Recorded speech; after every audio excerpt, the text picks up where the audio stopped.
Good morning, everyone. We'll start in just 5 minutes. If you need a seat, there's a table up here with three chairs. There's a couple of empty chairs around the room. Um, if you are new here, which I believe I know everyone, we have a cafe right outside the door, and then there's restrooms along the side by the security desk. So I'll give everyone just about 4 more minutes, and then we'll go ahead and get started.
All right.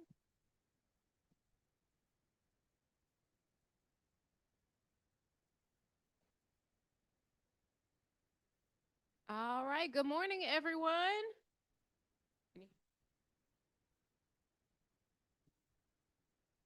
Thank you for coming to session 2 of the L Institute. We're just checking the sound right now to make sure that it is working.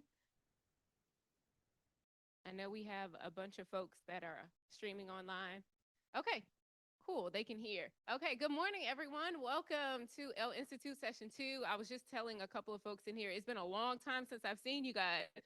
It's been since August, and then I know we had the tier impact calls in between. So it's nice to see everyone.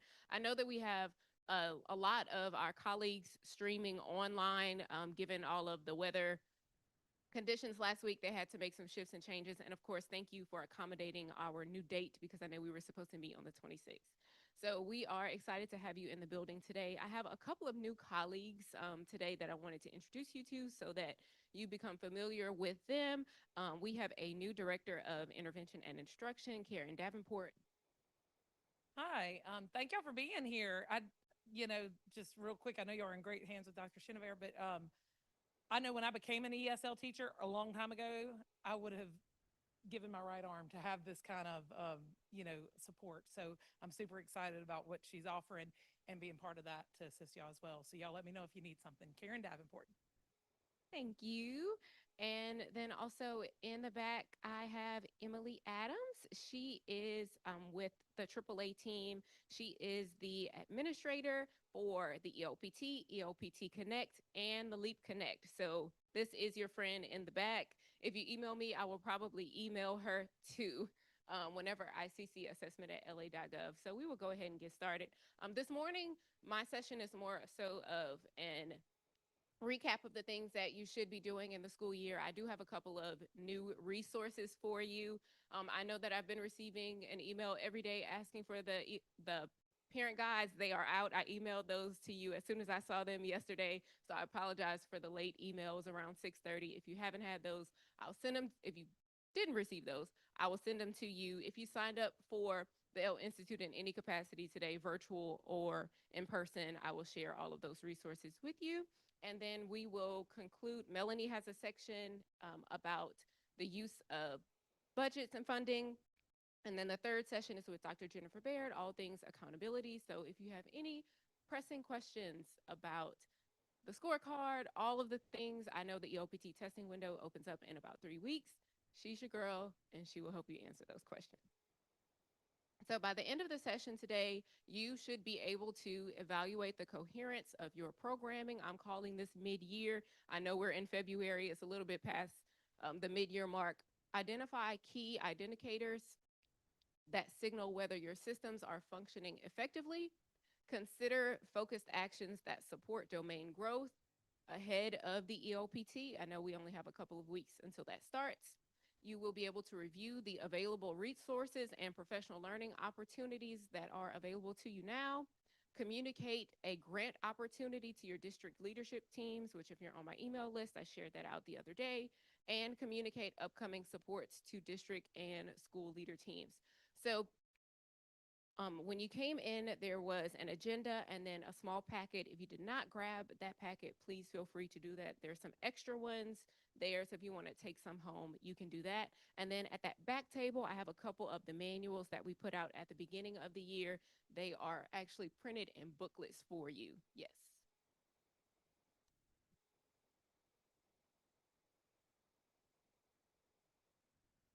So I wanted to start off with some strong year instructional implementation key indicators, things that should be going on in your system. The first one is that proficiency levels should be guiding instructional planning and scaffolding. So at this point in the year, we would hope that your L's have made growth from the last data point that you have from the last EOPT or the EOPS, whichever one is closest to their enrollment in the schools. But this is something that should continue. The progress monitoring tool that you could purchase with Summit K-12. I know a lot of systems did jump on that. I'm going to a conference, the NAOPA conference this upcoming week, and I will meet with the Summit K-12 team. So if you have any questions about Summit K-12, please let me know in terms of progress monitoring because I am meeting with them. By now, ILAP's goals should be referenced during collaborative meetings. I know I have another section in here about ILAPs. That's something new that we put out this year, your individualized language acquisition plans. If you did implement them, I want to remind you that this is not a requirement, but it is a support. Also, if you are collecting data for L's that you may suspect have a potential disability, this is a good piece of data that you can use to justify or to push forward the need for an evaluation, an SBLC, etc. So if you do have those in place, this is also a good time to update them because it should have been at least a couple of months past since they are enacted in the classroom. Domain level data, listening, speaking, reading, and writing should be informing what you're doing. Again, if you do have progress monitoring put in place, these are the things that you should see progress with. If you use the language checkups that are available online, I know they're print, and I'm working to get us something that is electronic so that you don't have to use those forms. But for right now, if you are using that, that is something that you can track to see growth. Structured academic discussion embedded in daily during the classroom. So I had the opportunity to go to Lafourche and give PD to their principals a couple of days ago. And one thing that we talked about was a gradual release of L's.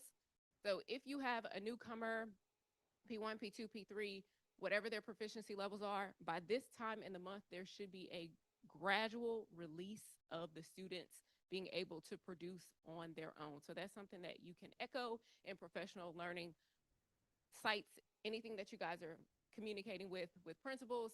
If we were giving a student an entire sentence stem and they only had to place one word in it, by now in the school year, they should be at least forming sentences on their own. So that's something that you can echo when you are speaking with your academic teams. And the same thing for speaking, etc. So my hope is through today and a couple of the resources that we have, your school building leaders should be able to walk into a room if they are evaluating, if they're just in the room with L's and a teacher, they should know what to look for. That's something that I have been working really hard to make sure that we push out, especially with our ETW team. If a school leader is in the building with L's in a classroom, they know what instruction should look like for L's. So here are some areas of refinement that you may want to reconsider. Your ILAPs should be completed, but not actively referenced. So these things may appear in your systems if you need refinement. So yes, you have the ILAP, but you never look at them. It's filed in the CUME folder. You did it, you checked it off. We want to move from compliance to instruction. So are ILAPs referenced during teacher collaboration and planning? Are they updated? Do they need to be updated? Did we do them and maybe our system isn't necessarily clear? Maybe we did way too many ILAPs and we should have waited and collected some data. This is an area that you can refine. Domain data reviewed without instructional follow-up. So at the beginning of the year, we gave all of the teachers a copy of the student individualized report. We told them they had 6 emerging students, 5 progressing 1, 12 progressing 2 students, but we didn't do anything with that. What does that look like in instruction? Did you collaborate with your content teams if they're putting out content, your ELA, math, science, and social studies teams to see what the curriculum looks like for an emerging student, for a progressing 1, for a progressing 2, to help those teachers scaffold? Speaking limited but brief responses rather than structured discourse.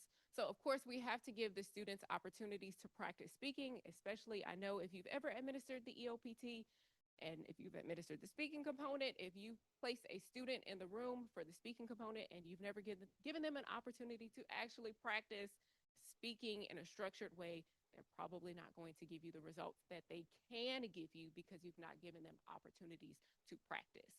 And I'll kind of speak about that a little bit later.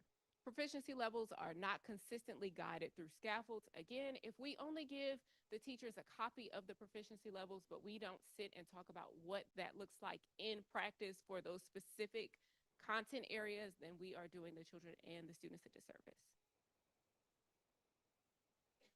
So I do have a question for you, and this is a Slido, but of course technology will technology. So let's see. I think it will only work from Google Slides, and we have to download it in order to present it here. So I will ask you a question that you may want to answer. You may not want to answer the second one, but which implementation is strongest in your system so far? And I'll go back to that list. Which implementation is strongest so far? And this is a positive question, so I would love for someone to share. Which of these are you guys doing well? Not all at once. Go ahead. Yeah, they want to hear you online. Okay. I've been meeting with teachers trying to do a PD on the writing rubric for the ELPT. So a lot of English teachers, really, we opened it to any teacher that wanted to come. I've had a lot of good response from teachers and schools, and teachers are very excited about learning what is what their students will be tested on, so they can help them achieve that and get to the level that they need to be because they just didn't know. So um, I guess that's a good thing. That is positive. Thank you so much for sharing. One thing that I would always recommend is that teachers and administrators take the practice EOPT at the beginning of the school year. I see a lot of heads nodding yes because they need to know what the expectation is for the particular student. And I love that she gave them the writing rubric because not that you want to mirror that necessarily all the time in the classroom, but that they can speak to that when they are facilitating the scaffolds for writing. Absolutely. Now, the next question you may want to say silently to yourself so you don't necessarily have to answer that. But what is one instructional routine that needs reinforcement? So maybe you are supporting your L's, but there could be a little bit of reinforcement. Maybe if you are conducting a walkthrough, you're not necessarily looking for scaffolds for listening, speaking, reading, and writing. Perhaps you guys implemented ILAPs, but you haven't checked on the teacher to see if the implementation has been effective or not. So these are some things that you can consider. I won't make you say that out loud, but you know what's going on in your systems. So I will shift a little bit to EOPT administration and sustaining instruction. And this is probably where I will work most closely with my colleague in the back, Emily. So I just have a couple of reminders for you. I know as I spoke earlier, a lot of you all have been asking me for the parent guide. So I was happy to send that to you yesterday. I know a lot of you already had your parent meetings, but you can still share that resource with your families. If you did not receive my email yesterday, please let me know. One thing I found very helpful is to send the parent guide with the day that the student was testing so that they can actually be present on campus. I know if you're testing over 100 students like I did, it can be a little bit difficult to reschedule a student. So I found it to be just very clear to let the parent know when their student was scheduled for the test. And we know things happen and there is a huge window for them to test. But if they come on the day that you have allotted for them to test, it just makes it a little bit easier. I also saw that the AAA team updated the parent guide for interpreting the student individualized report. So when that comes out, you can staple that with the parent notification letter and the printout of the data sheet. And of course, by law, we know we are supposed to provide translated communication for the parents in their home language, which we have tried to provide in as many languages.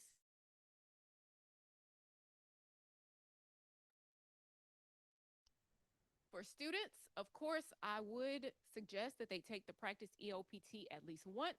I know I had a conversation with someone earlier in the week about using this tool. It is not to measure their proficiency at all. It is only to assist them in understanding the interface.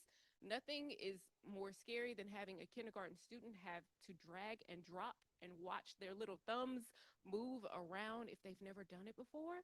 So that is something that I highly recommend that you would allow your students. You still have 2 full weeks that students could take the practice EOPT. If you do allow them to take the practice EOPT, I would recommend that they take it in the same classroom environment that they will take the real test and also in the same groups that they will take the real test. I've seen it in real time where students may not feel comfortable speaking in front of other students.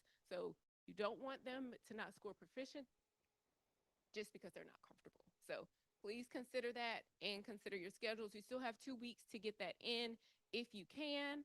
I kind of think that's what the bullets say. I always speak away from the slide deck, but that is just my recommendation that you all do that at least once, if not twice. And remember that this is not a measurement of proficiency, but it allows the student to become comfortable with the testing platform. Some other things that I have found helpful in the past as a former teacher and TA to the test for the speaking and writing components is to, before the test, allow them to be comfortable taking the practice test with a with the scratch paper that is allotted for that so that they can just transfer it over. It helps the English learner get out their thoughts and they don't spend so much time trying to type and they're able to perform better. So that is just a tidbit that I always found helpful for students for the speaking and writing component. Just as she mentioned earlier, there is the writing rubric, there is also a speaking rubric. So I found that it's more helpful for students to understand what is being asked of them if they can just transfer their thoughts. So if you haven't done that already, you still have 2 weeks to implement that. So as you move forward in the year, progress monitoring, if you're able to do that, if you do have something in place, I know I see one of my colleagues, one of the L fellows from Ascension, they have a progress monitoring system there that I think is phenomenal. I know I mention them all the time, but that's because they invite me. So invite me so that I can speak to you guys too in your progress monitoring. So here are some tidbits that I think are important. I know that when testing starts, a lot of things stop. So this bullet is really about making sure that instruction for English learners does not stop. I know that we measure proficiency in February, but instruction continues until May. So we work really hard to get them ready for the test, and that must continue even after the ELPT administration. So continue to identify one domain requiring focused attention.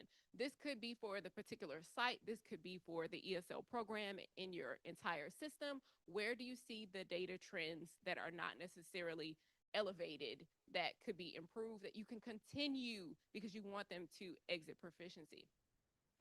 Examine performance about the trends and proficiency levels. And I do have something on the next slide that I think that you guys would like. I love it. I don't know. I think you'll like it. Monitor the progress of long-term Ls and newcomers. So for your LTELs and your SIFEs, this is an opportunity for you to pull their grades before the school year ends, because we know that by law we cannot fail an English learner for language proficiency. So this means that we should be tracking other data to make sure that we can prove anything that needs to be justified, and align the walkthrough tools and look forwards to the targeted domains.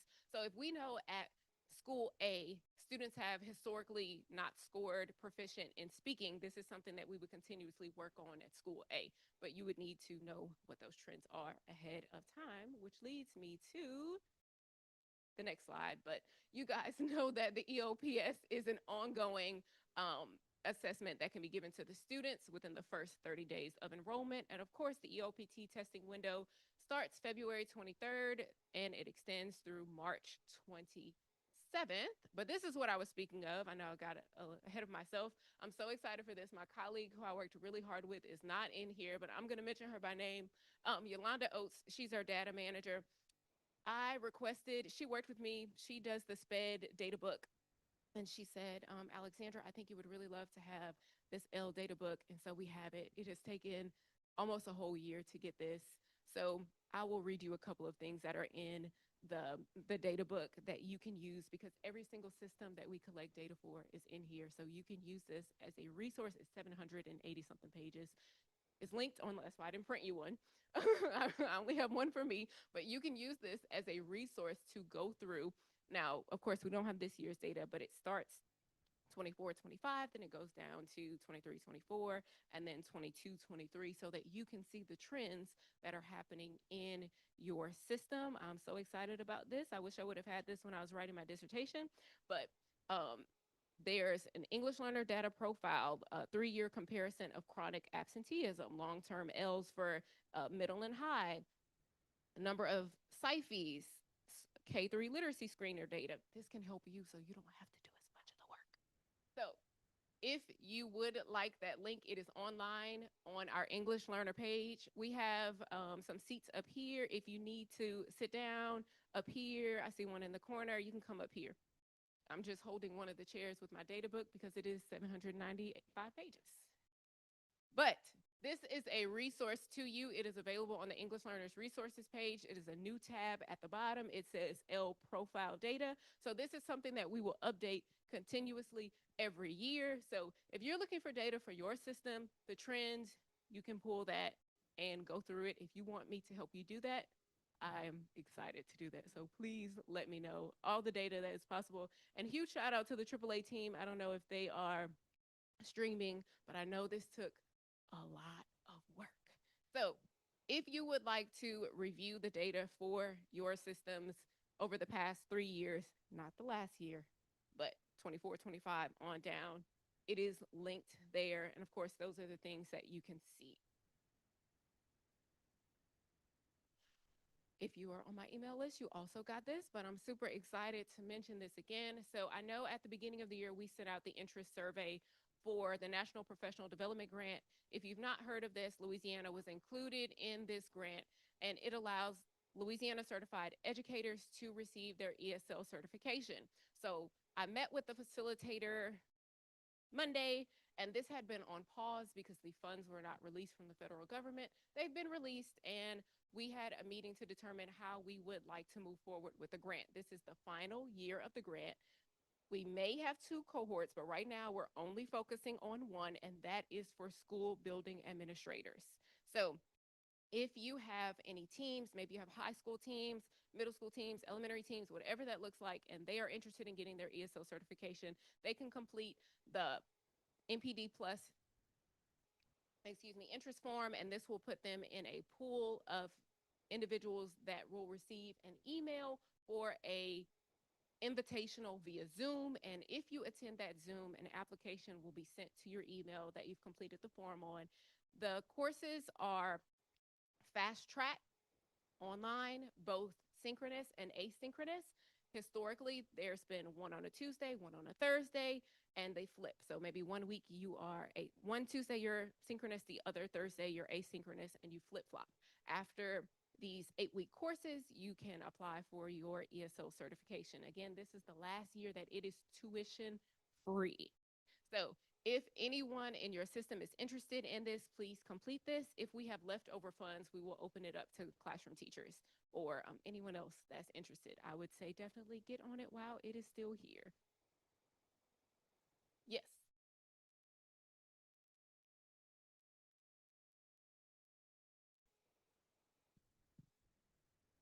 I would say get everyone to fill out the form, and as long as we have the funds to cover it in the grant, we will allow them to get it, as long as they meet the requirements. Yes, a while ago. Do it again. Hmm. Yes, this is the ASPD covered grant. Yes. Hmm.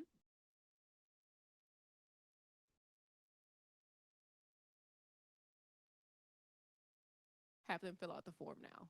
I think it's better to get the numbers now so that we can determine if we have enough funding to cover an additional cohort. So if you do have educators, classroom teachers that are interested in the cohort, I would still get them to complete the form because that'll let us know if we have enough money to cover an additional cohort. So primarily for school administrators. However, if you have a classroom teacher or someone else that is a certified Louisiana teacher, they can complete it and we can make sure that they get placed on the form as well. So right now, anyone that holds a valid Louisiana teaching license, get them to fill out the form, but I know the priority will go to school building leaders. Yes, ma'am. Mm-hmm.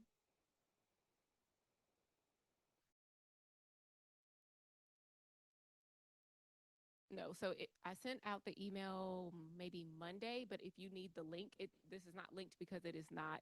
We support the grant. We are facilitated through the grant, but it is not an LDOE grant. It's a USDOE grant. I'll resend the link to everybody today so you'll have it. Anything that I spoke about today, you'll receive a link, an attachment, a download, all the things. So when you came in, you got that packet. I think on the cover it says English language proficiency assessment and accountability. So I know at the beginning of the year we spoke about the L handbook update, and it is still going, but we are in the review process. So to help me help you, I've decided to pull out the chapters one by one. So every month you will receive a little tidbit from me. This particular chapter is chapters 2 and 3. It is the accountability section. It's been updated with the new information from the AAA team. And also, there is an additional small chapter in there about assessing English learners. This is something that I would take back to your L teams. Some best practices, some things that you can give to general education teachers because they are the ones that typically provide the assessments. So I wanted to share that with you. I won't spend an entire amount of time today on that, but it is a new resource for you, and I wanted you to be able to look through that. So it's updated. This is the chapter that was available prior to the school year with the L handbook. We've updated it with the new accountability information, and I've added in a section about assessing L's in the classroom. So please feel free to take that. I have some additional copies up here. I had a couple of the manuals in the back, but you guys wiped me out, which is amazing. So I'll bring some more after lunch. All of the new manuals that we have, I'll roll some down here. But that is a new guidance document. Please read through it. If you have any questions, save it for Dr. Bear's section. That was a joke. Okay, something that I am also so excited about that we finally got here. So in your handouts section, and excuse me, Mel, I'm gonna go pull one so that I can see what you see.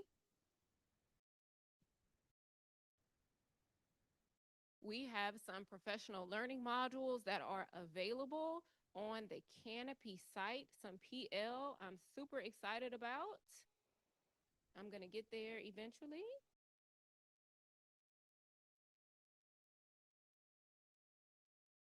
Okay, you'll see this. It says L Professional Learning Series. So these are some self paced professional learning modules that anyone can take here at the state. The in the state of Louisiana, I should say, rather. On the front, it outlines the courses and the course codes that you can use to get into. It looks just like so. If you're missing it, that means I was moving too fast. You got it? Perfect. So, a couple of the courses that are available, I did a 3 module leader series for supporting L's with disabilities. This could be for your pupil appraisal teams. This could be for your principals, assistant principals, instructional coaches. I framed it from a leader mindset. So, if you are a school building leader, what should you know about supporting L's with disabilities? So, the 3 modules include building system structures for L and SPED collaboration, using data to drive identification and support, and then also the 3rd module, strengthening instruction, alignment, and support systems. So please share this with your leader team. I will share this with the leadership team here on the ETW team so that they can share it with principals that are on their contact list. I also have a mirroring 3 modules for teachers supporting L's with disabilities. So that's identifying and supporting L's prior to referral, the referral and support process for L's, and supporting English learners after eligibility.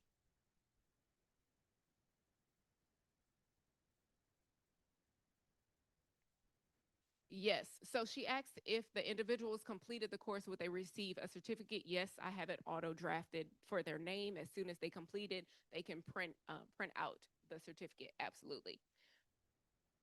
I have an additional couple of modules. I have a teacher series for supporting L's during math instruction, during ELA instruction, and science instruction. You should be able to log on to the social studies one during the tier impact call. I'm working on getting that one approved.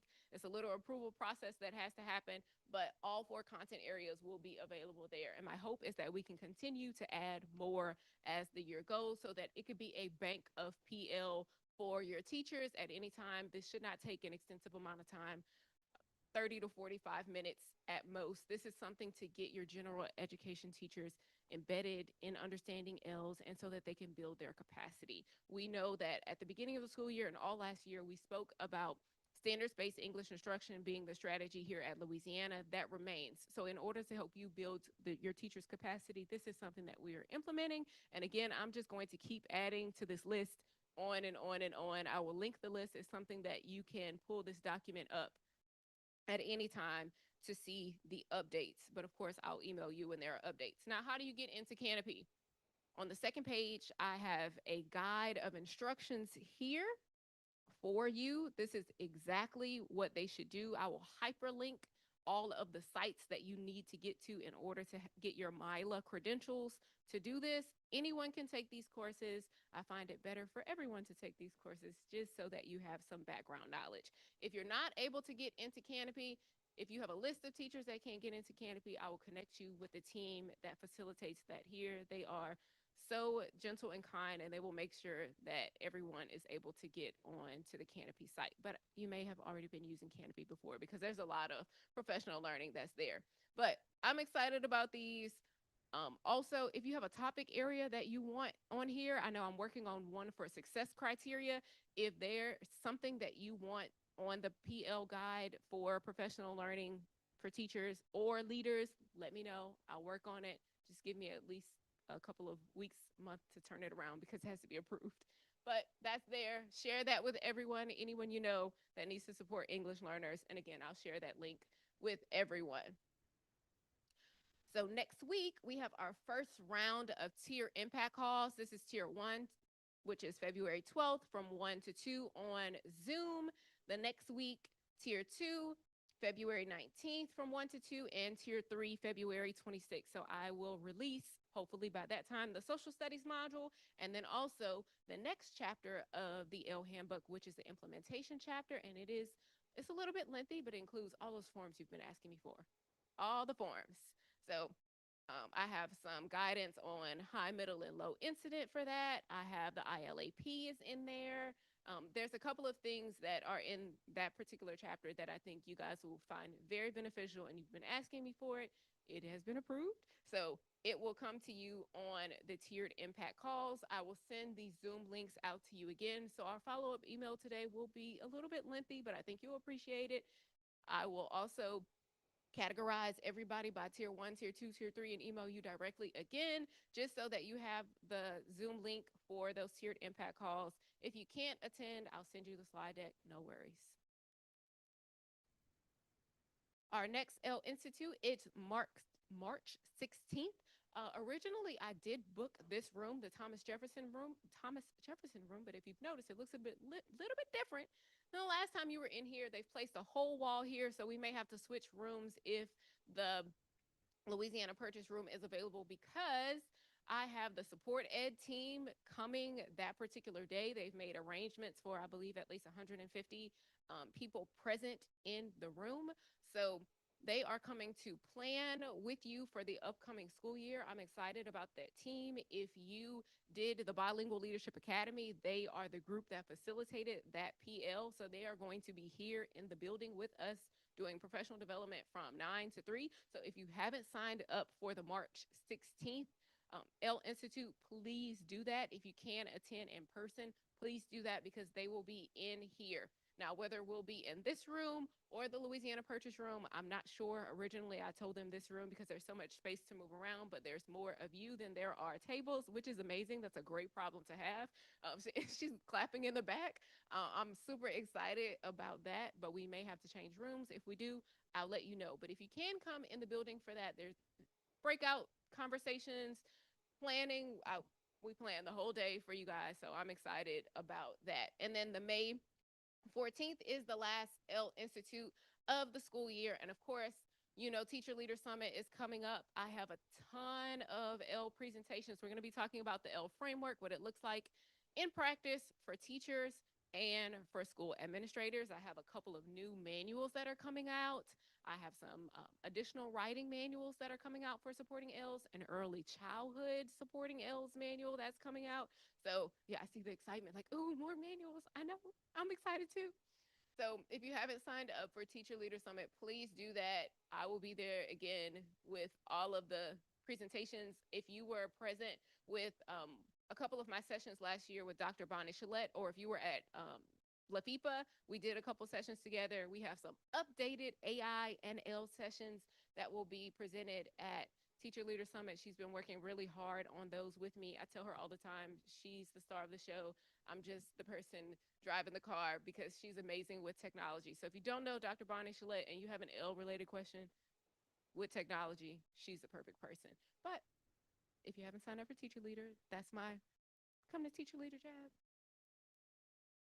Okay, that brings us to the very end of the slide. We are going to take a brief pause. I'm way ahead, but that's okay because I know you guys will have a ton of money questions for Melanie. So we will take about a 10-minute break. And then what I may do is just, if Melanie finishes early, which I don't suspect because I know you guys are going to have a lot of money questions, we will extend lunch a little bit longer, but we will play that by ear. So we'll take a break until 10 o'clock. I know I just said 10. We'll take a break until 10 o'clock. She will start at 10. There's a cafe right there. The restrooms are on the side by security. And I'll see you guys in 10 minutes. 20. I taught English.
It's on.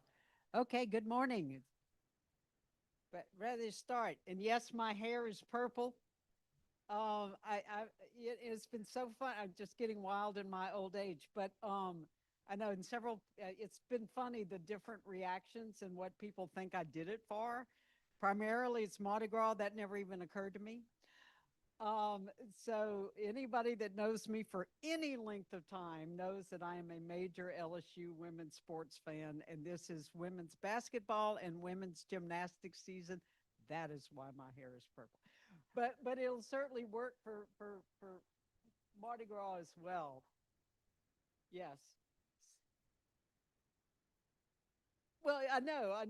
I'm going to see my great. I'm going to tell him I just woke up one day and it was purple. He's 5, so and anyway, but good morning. I'm Melanie Mayu, and I am with of course, the Department of Education, and I am in the Federal Support and Grantee Relations Group, the Federal Support Groups, and I am the coordinator of Title III and L's from the federal funding side, and also I am the state director for migrant education. And of course, I also work with Title I, all of the titles. My staff, we look at all of the titles. So we're going to talk. Where it's a perfect follow up to Dr. Chenevert. First of all, I want to give a round of applause to Dr. Chenevert of the amazing work that she is doing. And so we're going to talk about, these, when you're looking at where are your L's, where are they, what's working, what's not working, and what do we need to, especially at this mid-year time, and what funding can you use in order to either support the initiatives that you would like to continue, to expand the initiatives, or to say, look, we really do need to make these changes. Again, our priorities, and of course, our English learners are in all of these, right? We want all of our English learners to be able to achieve these priorities and to be included. Agenda, we're going to look at some recent events. There has been a lot of uncertainty. Yes, everybody's saying, to say the least. Around funding, around a number of things. So we're going to look at some of the things that have happened on the national level, and then we're going to say, okay, where are we? And of course, it has changed since I did this PowerPoint, but the change has been for the better, so that's the good news. So recent actions. First of all, the policy declaring schools as a protected area from immigration enforcement was revoked. The almost all of the employees in the federal office dedicated to English learners, OELA, were laid off. In July of 2025, the withheld federal dollars intended for English learners known as Title III Part A, but the funds were eventually released to the states. They were in federal world, we're supposed to get the funds released on July the 1st. We did not get them until August, but they were released. An executive order declaring English the country's official language was published in July, aimed at minimizing non-essential multilingual services. And the 2025 Dear Colleague letter that outlined how schools and districts can meet their legal obligations to ELS was rescinded. But the current, so that is the atmosphere that we have been working in, right? So again, it's understandably has caused some concern and some confusion. So today I want to talk just briefly about this is where we actually are. Title III funding was allocated in 25-26, and it was included in the budget resolution passed by Congress and signed by the president, funding for 26-27. And just whatever day that was, Monday, I believe, the budget was passed and signed by the president. So the funding is secure through 26, through 26, 27. Back here. So that is really, really good news. and it's zeroed levels. So the amount now, of course, the amount that each district gets depends upon your numbers of L's, and we'll talk about that when we get to Title III. But in terms of how much we can expect in Title III for the state, it's leveled funding, right? So it's the same amount that it is this year. So it was not reduced, but it was also not increased. But the good news is it's there. The language from the executive order establishing English as the official language contains the following. All of these executive orders are available online. In welcoming new Americans, a policy of encouraging the learning and adoption of our national language, blah, blah, blah. But at the last sentence, speaking English not only opened doors economically, but it helps newcomers engage in their communities, participate in national traditions, and give back to our society, right? So there seems to me an implication there that we do teach newcomers English. So again, they can participate, which we certainly want them to do, fully in the national traditions. And nothing in this order requires or directs any change in the services provided by any agency. Agency heads are not required to amend, remove, or otherwise stop production of documents, products, or other services prepared or offered in languages other than English. And the recent federal actions, the Dear Colleague letter that was rescinded, Dear Colleagues letters are not legally binding.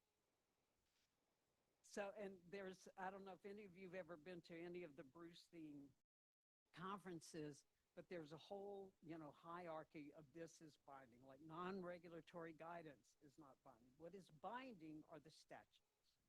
The statutes that were passed by Congress, the statutes that are in ESSA. And so all of the laws and the court findings in that document are still in place. And that includes the Civil Rights Act, Lyle versus Nichols, and Castaneda versus Picard. ESSA requires that every state education agency monitor every local education agency to ensure that they are providing L's with meaningful access to grade level core content instruction and remedying any academic deficiency in a timely manner. So basically our charge is the same, right?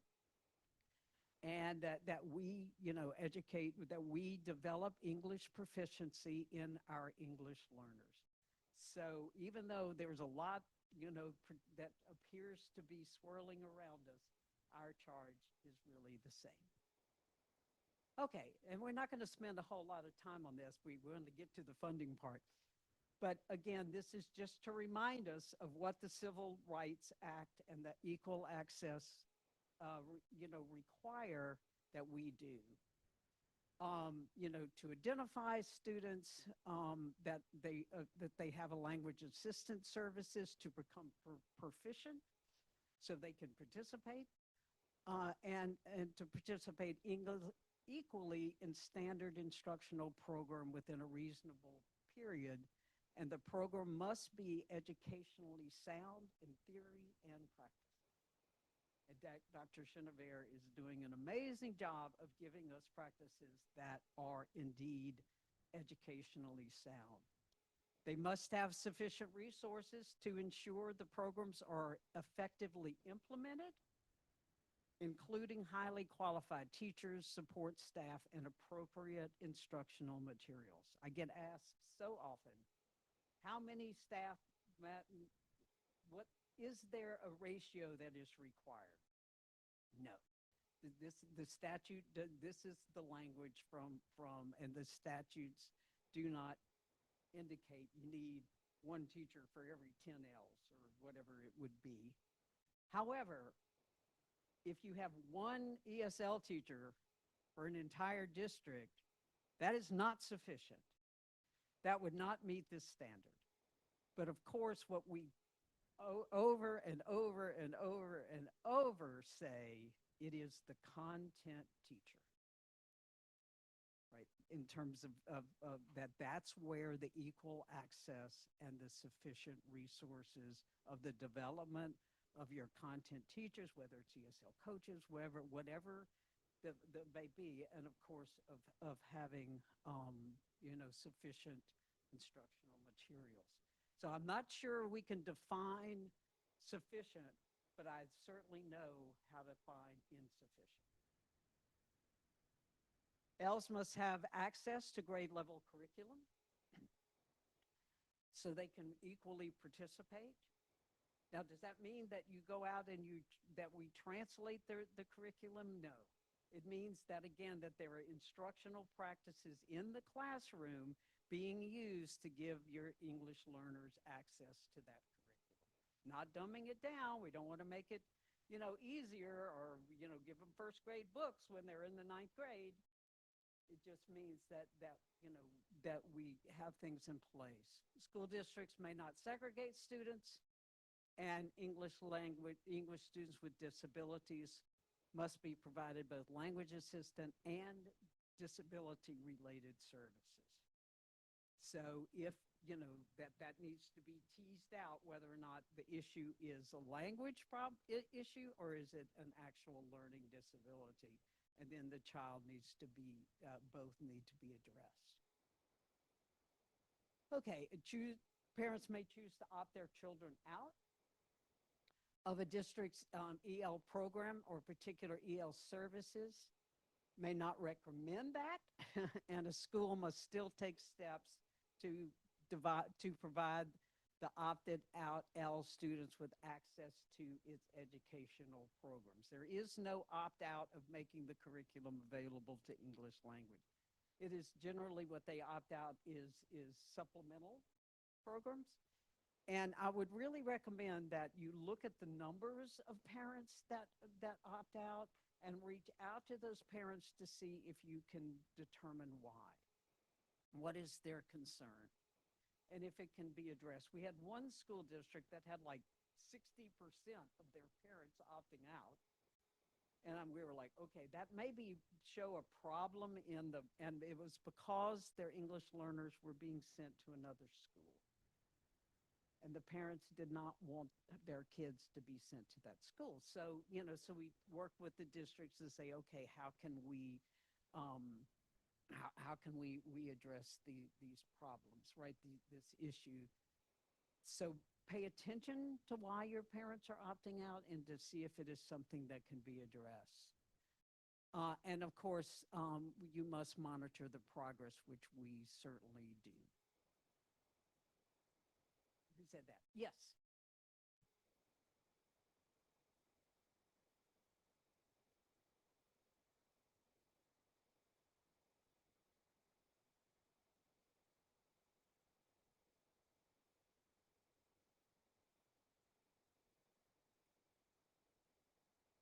Yes. Yes. Because you can't opt out of classroom instruction. And yes. So that ESL teacher can still provide the support. They're just providing it more in a way that is more directly connected to what's happening in the classroom. But yes. Okay. And then parents are entitled to meaningful communication through translated materials or a language interpreter. And I know that I know as a department, we're much more, we have a contract with a translator, so we are making sure that the documents that we provide that are parent-facing are provided in translation.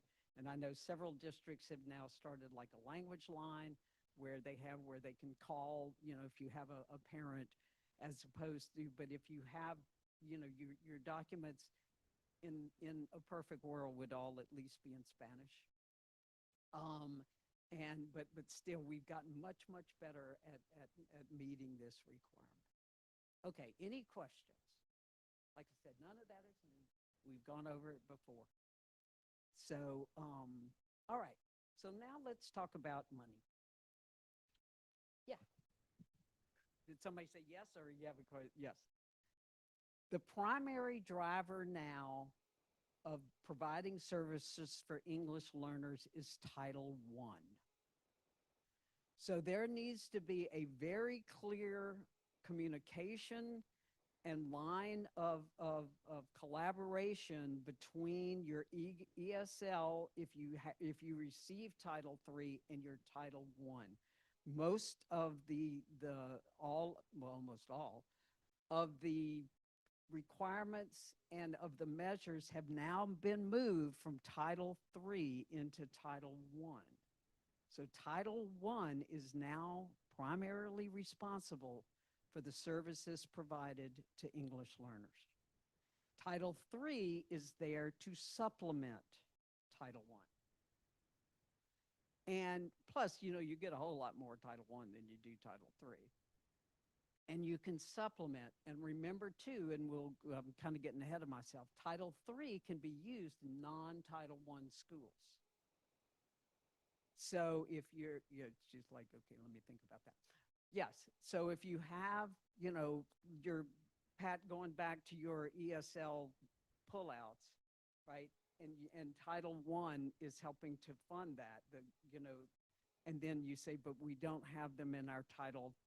We have two schools that are non-Title I that need the same thing. Then you can start looking at Title III to help supplement, because you're not supplanting, because you're not using general funds to do that, and the Title I funds are not available. So now, again, I'm not suggesting that you necessarily do that with Title III, but Title III can go into non-Title I schools. Okay. So what is the purpose of Title I? We all know what, right? It is to increase the academic performance of low achieving students and it is based upon economic data, right? And economic disadvantage counts.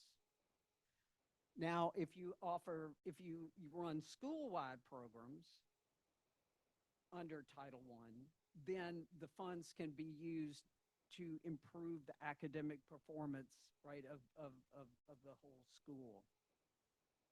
And so under ESSA, it expanded assessment and accountability requirements under Title I for English learners. Like I said, it all moved from Title III. And it includes several requirements related to parents of ELs, parent notification, parent outreach, notice, and format. So it now, in Title I, requires regular meetings with EL parents for the purpose of responding recommendations from them. And the meetings must be specifically for parents of English,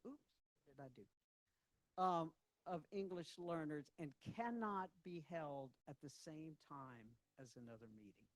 Now, that's not totally true. It means you can't say, well, we have a Title I meeting with parents and we talk about ELs.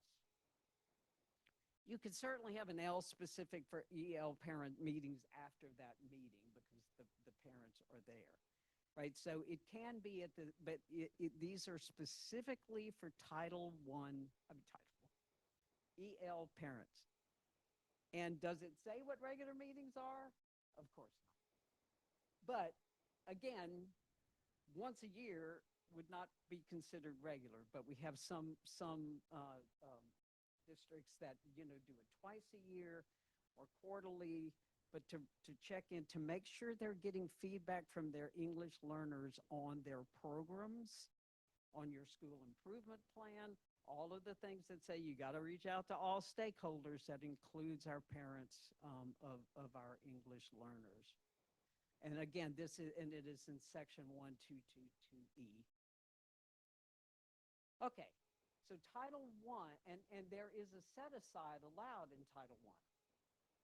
So any of you that do EGMS know there's a page targeting step 4, right, that where you can set aside administrative costs. Some of them are required, and where it comes off the top before you allocate money to your schools with high poverty percentages.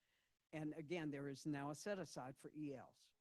So you can say, okay, we're going to dedicate, this $500,000 to ELSA students or whatever it may be.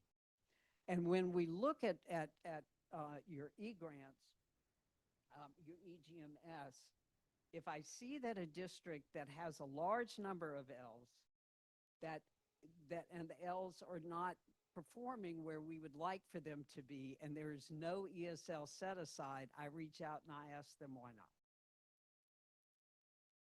And there may be a reason, right? But still to say, okay, how are you serving your Ls under Title I? Because again, that is now the main driver. And I predict it may become even more so in the future. Okay, so Title III is a supplemental grant.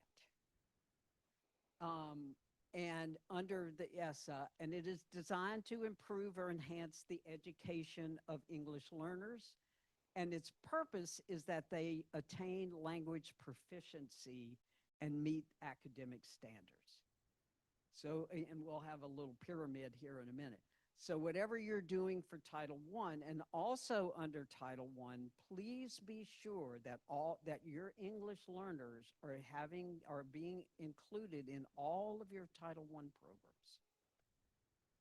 Right, your high dosage tutoring, and all of the money that is being funded for these to improve literacy. That is a major one of our priorities.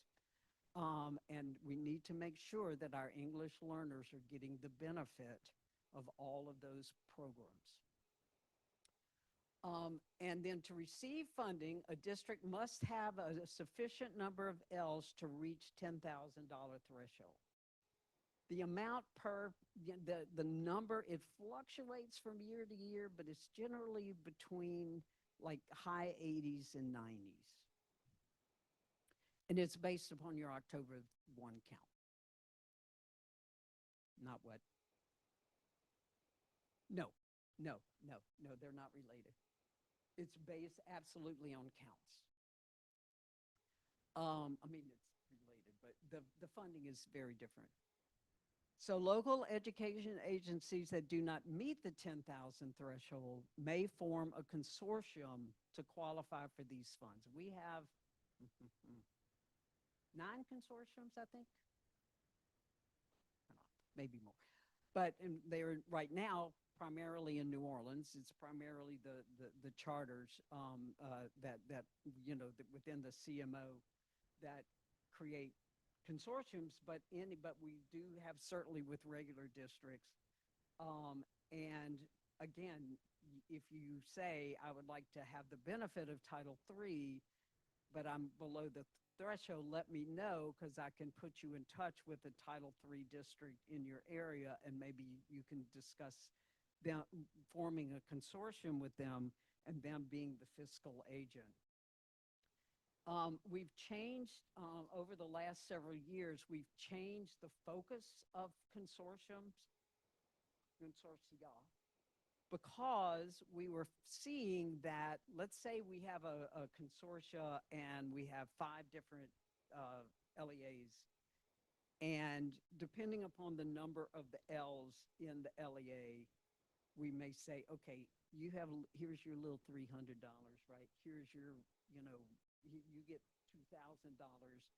So we were seeing that kind of breakdown, and we really had a lot of discussion, and we got a lot of feedback from stakeholders.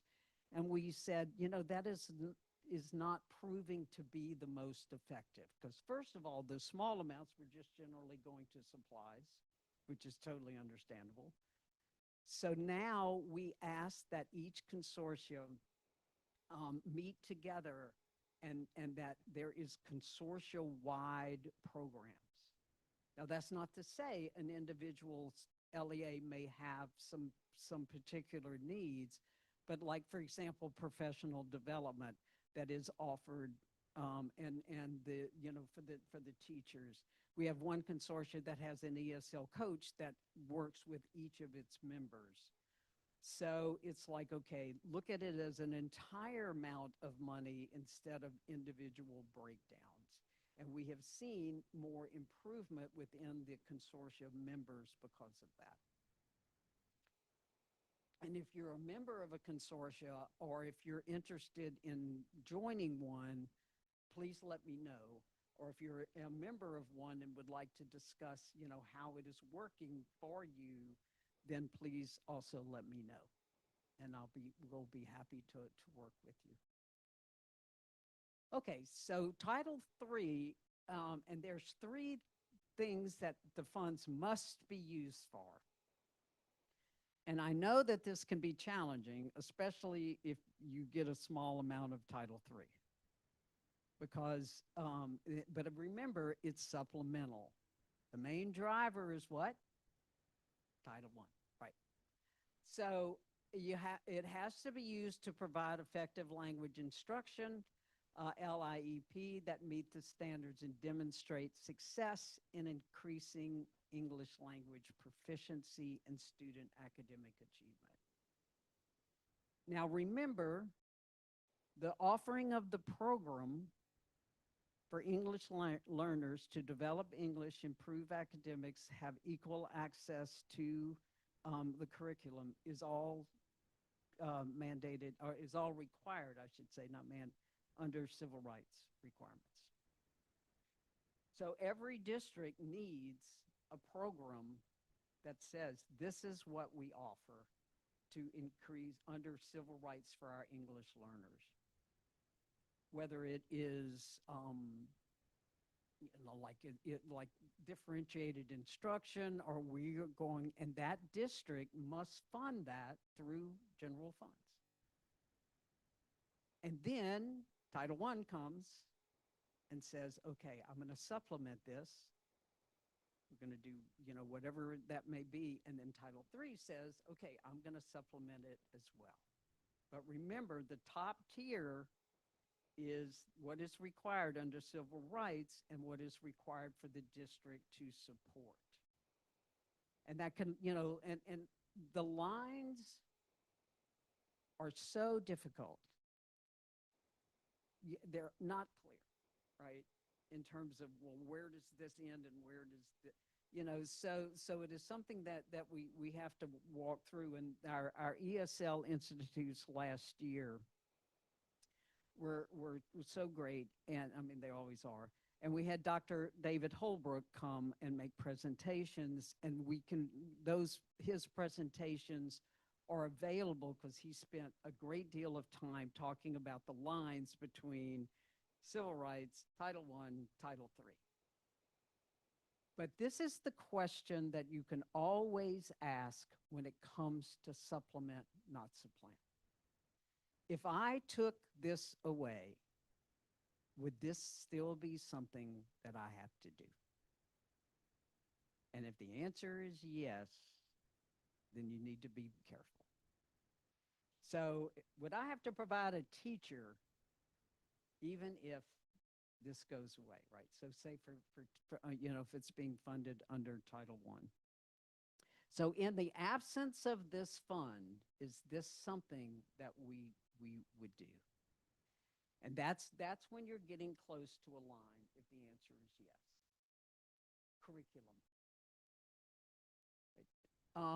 But again, I know that the lines are so muddy. But anyway, if you ever have a question, just please give us a call and we can talk. Yes, yeah, Pat. Okay. Cool. Yes.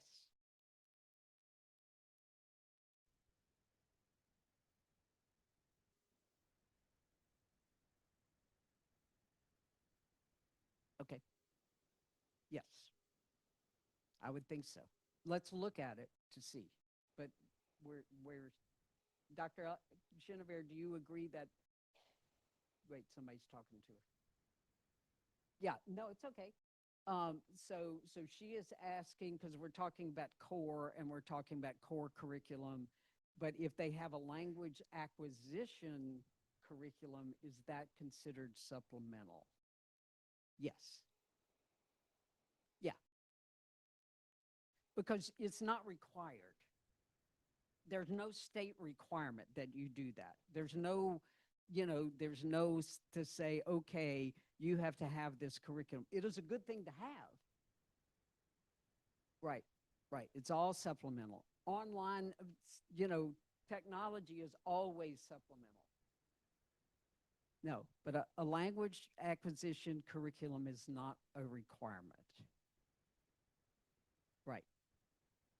Giving them access to the core curriculum is. Right. And maybe that's a way that you do it, but again, you're meeting that you're supplementing the core curriculum. That makes sense? Okay. And again, online, always supplemental or mirror. No matter what it is, it's always supplemental. But again, is it required by the state? And if it is, then it cannot go away with or without these funds. And again, you cannot use the federal funds to fund it. And again, it's not a line that's always easy to see. So if you have some questions, and y'all are really good about reaching out, let us. And also remember, when you are doing your e-grants, we are able to see them before you submit them. So if you say, please look at this, what I have here before I submit it, please do that, because then that may prevent some delays down the line. And we're happy to do that. Like I said, we can see it before you submit. I'm not saying we look at it before you submit. I'm just saying if you want us to, we can. All right. So providing professional development designed to improve instruction, enhance the ability to understand and implement curricula, increasing language proficiency, and of sufficient intensity and duration to have a positive and lasting impact on teacher performance in the classroom. Can't be an hour on Monday in September. Teacher leader, absolutely. Can Title III pay for teacher leader? Yes. Can Title II pay for teacher leader? Yes. Can Title I pay for? Yes. So, because again, and it meets this requirement. Now you may say, okay, look, we don't get enough money to send a teacher to New Orleans for a week. Okay, so say we're just going to pay for this. It doesn't say how much or what percentage. It just says Title III funds must support this. So again, you may say, okay, we're going to do like the interpreters training. And when we offer that, or you're doing this really great PD for your teachers and you need to buy some books, use Title III for that, right? So it doesn't have to pay for all of it. It just has to pay for some of it. Same thing with parent and family engagement. Doesn't have to fund all of it, but you have to use some of your Title III funds. And again, there's no measure. It can be small amount or large amount, because we understand that in some districts, we have some districts that get, over $1 million in Title III, right? But we have some districts that only get 10,000. And it's difficult to meet. So again, look at Title I, and then to say, okay, what can Title III help provide? All right, and please, y'all are stopping me if you have questions. Okay, immigrant funds. We always get questions about immigrants. Immigrant funds are Title III funds. The state sets aside 15% of its Title III to make funds available to districts that have an increase of their immigrant students. And to be eligible, they are aged 3 through 21. They are not born in any state and have not been attending any one or more schools in the United States for more than 3 full school years. Now, I understand you may be difficult for you to know if a child is, but when you ask them when they come. So this is the definition, and what is not there. These are not limited English proficient kids. These are not L's. Now they may be, right? They may be, but they, again, a child born in London that has now come to the United States and is now enrolled in your school is considered to be an immigrant by this definition. Okay, so that is the definition. So how do we determine your funding? And why in the world doesn't it come until December? Oh, this is the purpose, right?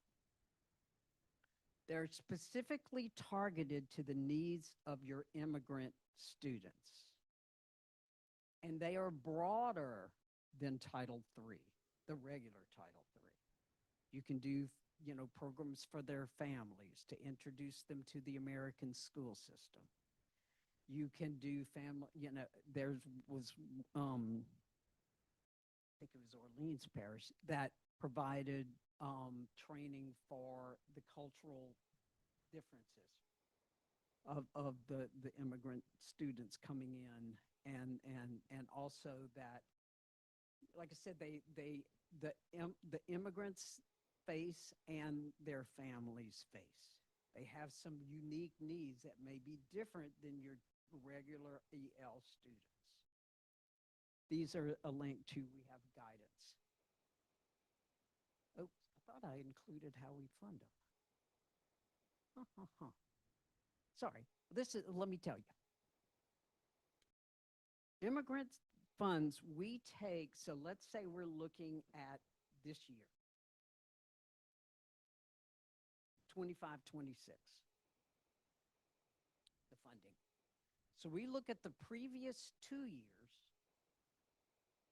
23, 24, 24, 25, and we add the number of immigrant students that you had during that time period, that your district had during that time period. And we get the average of those two counts. And this, of course, is all based upon the data that you provide us. We have an algorithm that says, because when you do your registration, you say, where's the child from? Blah, blah, blah. Okay, so we look at that average, and then we look at the current year count, October the 1st of 2025, and we say, is it increased by, I think it's 5%? I need to make sure. But we look at, that's the count that we use compared to the average to say, did you have an increase in immigrant students? And it's either 10, anyway, I will get that to you. I'm sorry. I could have sworn I put it in this slide, and it's really something I should know. But there is a percentage that we look at. And if you have it, you receive the funding. And if you don't, these funds are very volatile. They're very soft. Because from year to year, you may get it, you may not get it. You may get it next year, you may not get it. So again, just keep that in mind when you're budgeting the funds, that you may not have it next year. Because it depends upon, so if you have if your immigrant population remains relatively stable, you probably are not going to get those funds again next year. Does that make sense? And that's why we don't, she's like doing this. Okay, do you have a question? Oh, okay. And that's why we don't, that's why we don't release the funds until December, because we need the October the 1st count. That's why we release Title III preliminary in August, but we don't release immigrant until later because we have to have that October the 1st count. Okay, we good? Any questions? Y'all are being so quiet. And then this link will take you to the guidance. All right. So this is the pyramid of funding for L's. And the first thing, you always want to base your funding decisions upon what is working, what is not working, Is there something we need, like the questions that Dr. Chenevert just asked you? What innovation is really working and how can I build it up? I look at Title I, right? First of all, is it, the core is provided to all students and paid for with state and local funds. Core L program required by Castaneda paid through state and local funds. Must occur in the absence of federal funds. We do not educate English learners only if we get federal funds. Title I, supplemental services provided to L students. For Title I, an ESL set aside is allowed, like I said. Then we put on the top Title III. All L's regardless of Title I participation. And again, you can look at your needs assessment. Almost every title program is needs-based. In terms of, like, for Title I, you have your school improvement, right? Your school-wide plans, which are based upon the review of your data, which is based upon, looking at your stakeholders as saying, okay, what is it? How are we doing in all of these areas? And how can we use Title I to make things better?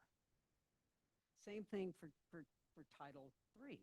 You have ELP scores, you have classroom scores, you have all kinds of data that you can see where are the weaknesses in my Title III students. What areas are they struggling with writing? Are they struggling with reading? Are they struggling with literacy? Well, reading is literacy.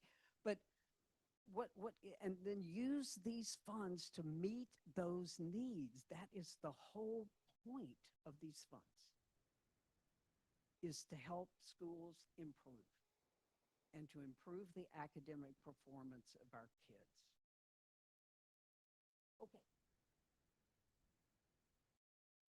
Okay. Okay. I hear you.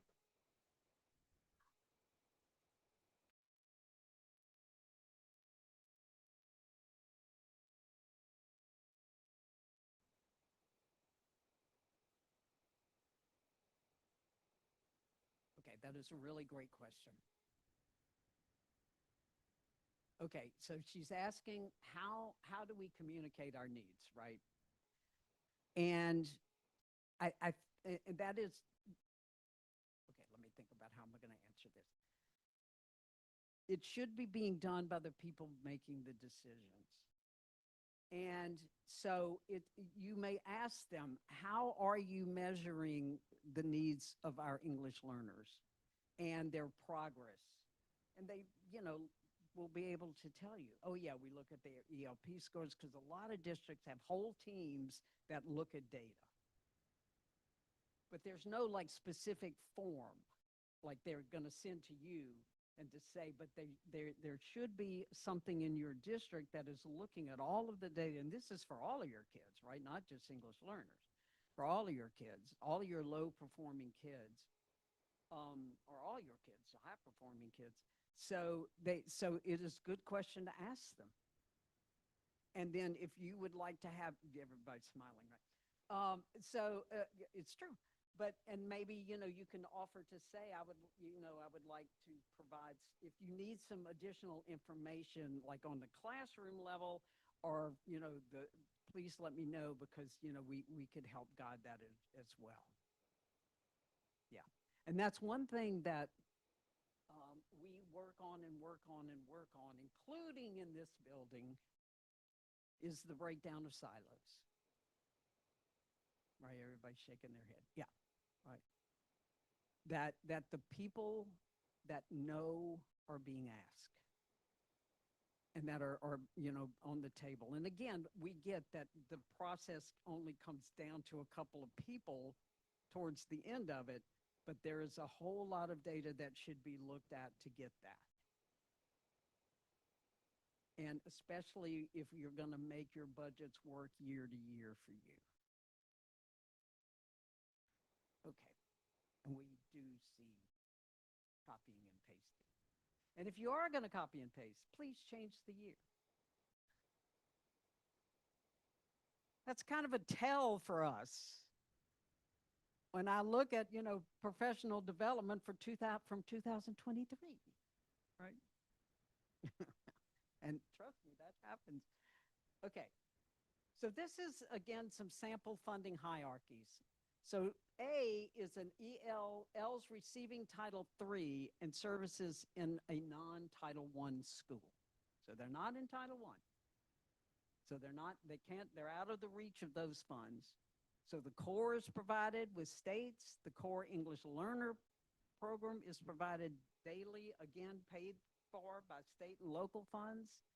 And the district uses Title III for PD for content teachers. And again, these are all made up, right? So again, it may be something else. But that is what could happen if you have L's in non-Title I schools. But this district gets Title III. So in the B, L's receiving Title III services in a school-wide Title I school. Again, core. Title I coordinates with content area teachers to provide further language development services based on the improvement plan.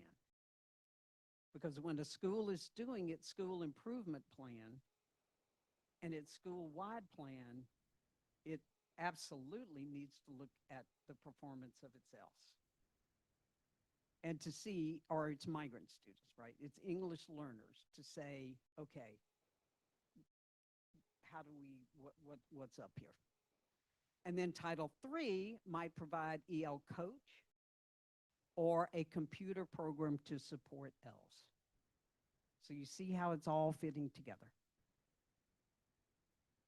Okay. ELs in a non-Title I school and the district does not receive Title III.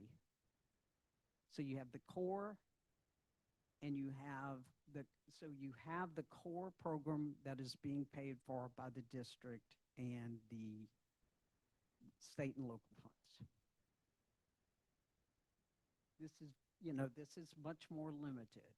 But again, and on the next slide, well, don't forget there are other federal funds, right? Title IV, Title II. So I should put that on there. Okay, L's in Title I school, but district does not receive Title III. We just took the little top box off. Core, Title I coordinates professional development based upon the improvement plan of that school. Okay, any questions? I thought I would have more questions. Yes.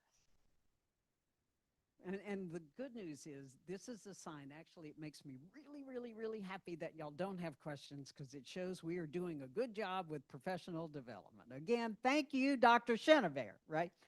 So, to say, okay, you've heard this, right? If you come to LaFePA, you've heard it. If you come, none of this changes. We just find different, but we do have some really exciting, innovative things, with our high dosage tutoring with Iberia Parish did an amazing summer program with a program called the Purple Ruler, which is one of our vendors, our tutoring vendors, with the flying classroom. Anyway, there's just some, when you start looking at how can I bring in supplemental programs, it can start becoming really exciting to say, how can I do this? What can I do?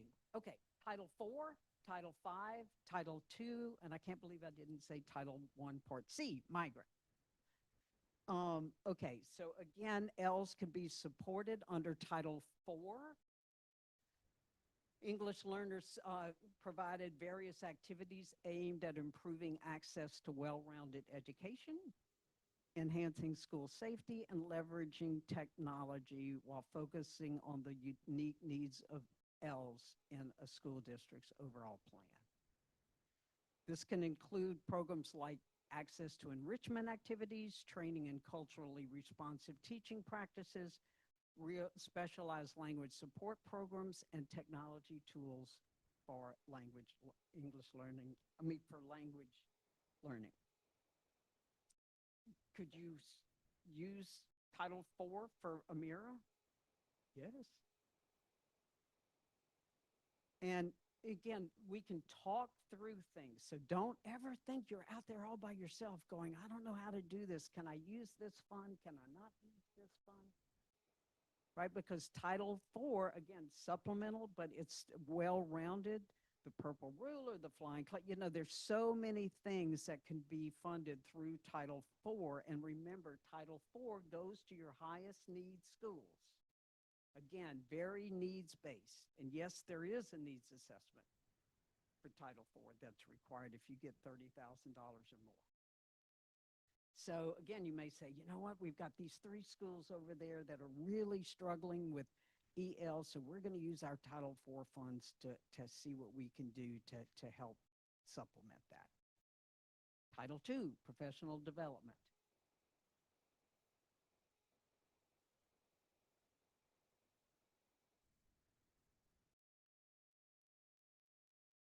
Wait, ask me that.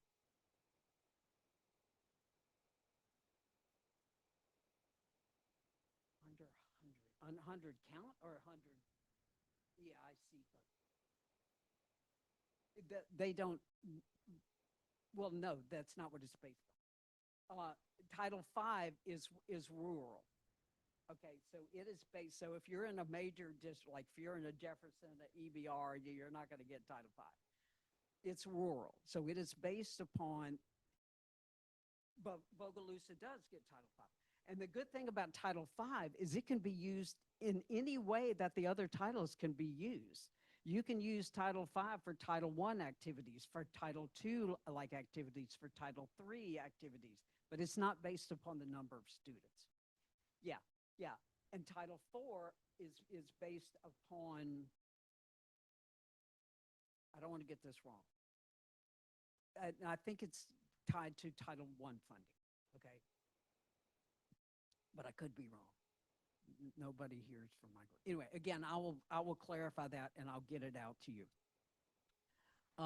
And that, but every district gets a minimum of $10,000 in Title IV. Every school district. And the thing is with Title IV, and we see this happening a lot, well, not a lot, but some, that they're transferring their money into Title I, which you can do, but I caution against that.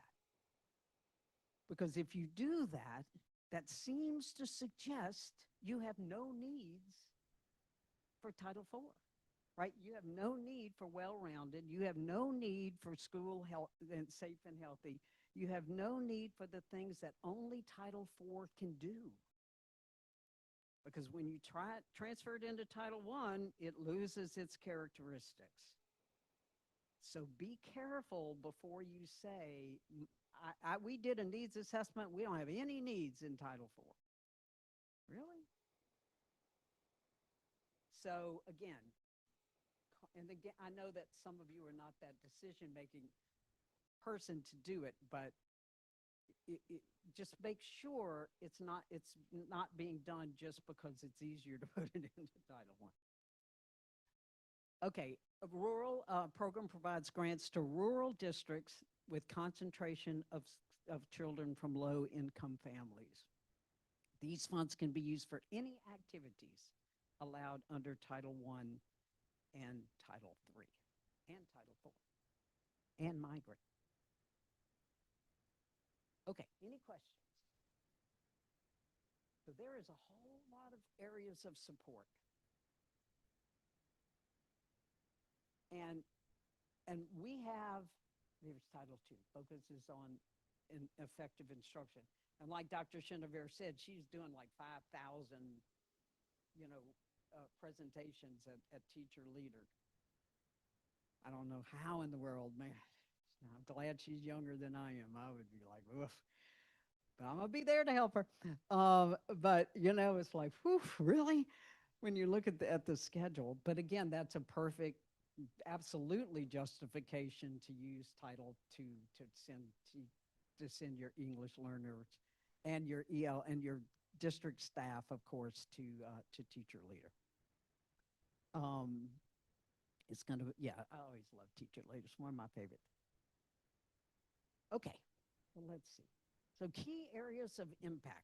What time is it? What time do I stop? Okay, good. So let's tie this to what, this is what can I use these funds for to have the most impact on my English learners? And of course, the first thing is what is their need? If I have, and what levels do I have to say, because the statutes do not say you have to serve every English learner in your district.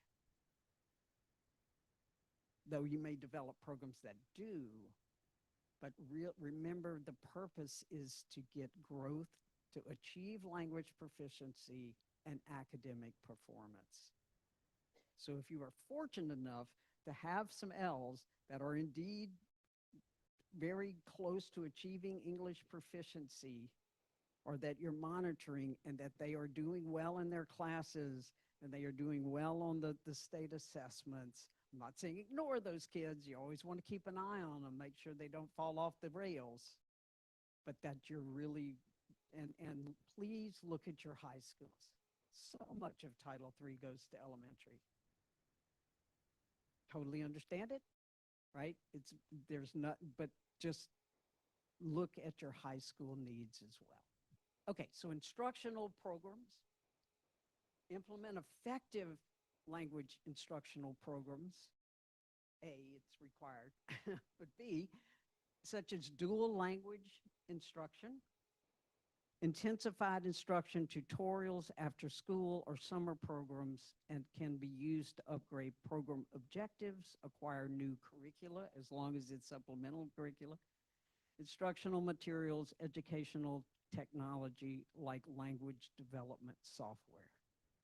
Look at all of the material that you are receiving from Dr. Chenevert about these are effective programs, these are effective practices.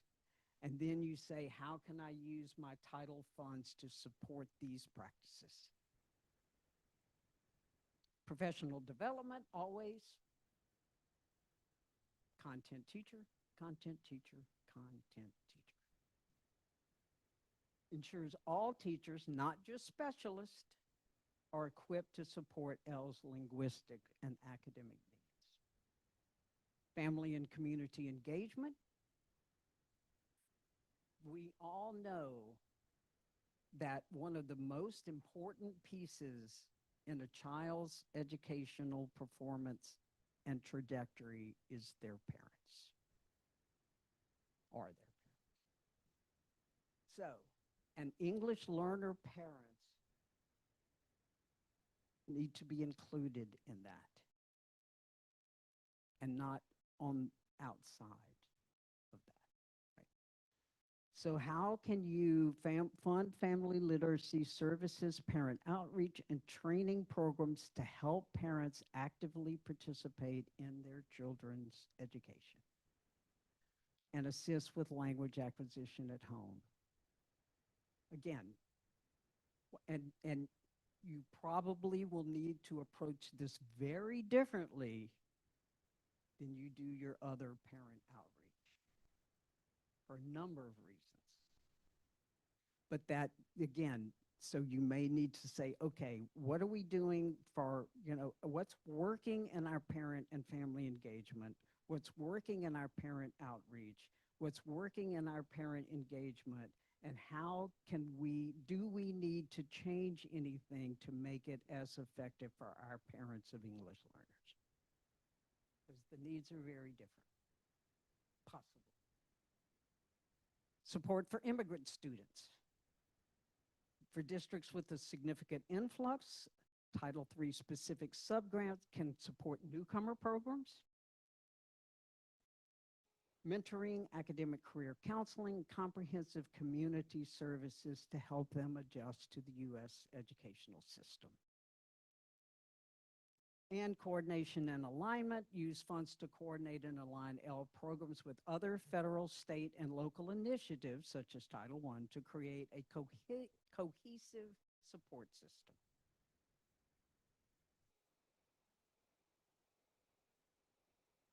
And this actually was a slide from the LaFIPA presentation. Program evaluation is so critical. If you don't evaluate a program, you don't know what's working, and most important, what's not working. And yeah, I know there's no magic bullet, right? We can't just sprinkle fairy dust. You have something? Sure, of course.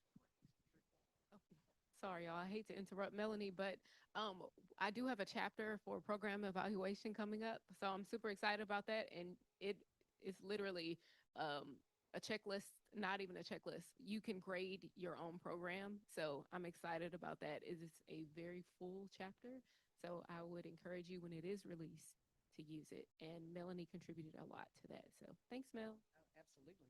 Absolutely, right. The chapters of the handbook that you're getting are amazing, and they've been very carefully looked at and, updated. But yeah, how do you, and again, it can be, like I said, a checklist. I mean, it certainly can be a more formal evaluation, but still you can just say, but that should always be. I went to a conference, I don't even remember which one.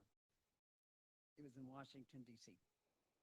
And I know it was, what is the federal LaFIPA? NAFIPA? Yeah. Yeah. Anyway, it was just a great conference. And I went to one of the sessions, and and it was on needs assessment. And the woman asked, what is the greatest example that we have of the impact of not having a needs assessment in history? The Titanic. There was no needs assessment done before that ship sailed. Or they would have known they didn't have enough lifeboats. They would have known there was a fire in the hull. They would have known that the guy with the key to the thing wasn't even on the boat. Right? So think about that. Don't be the Titanic. Do a needs assessment, because that should drive everything. An evaluation. So review instructional impact, analyze classroom trends in content classroom, document best practices in areas of growth. Then ensure data-informed decision-making, prepare for ELPT scores release, which are generally in second week of May. Typically, maybe. And Dr. Baird's going to be here this afternoon, which will be amazing. Identify L's in need of targeted support. Create intervention list, right, based upon classroom performance and, of course, teacher recommendation. Use to inform professional development planning, all the professional development planning, Title II. Identify needs, needs of targeted support. Again, Title I, could be Title I. We have less and less targeted support Title I districts, but, and of course the ELP scores. And we know that those are, will be the second week of May. Okay, so we are done. I am done. Any questions? No?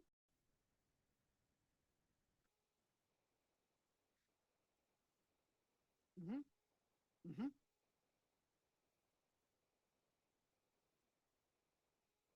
I tell you what, we have a whole list of preferred vendors. And I believe, and that comes out, Dr. Chenevert, the vendor list, does it come out of academic teaching and learning, or does it come out of its own Canopy? Yeah, okay.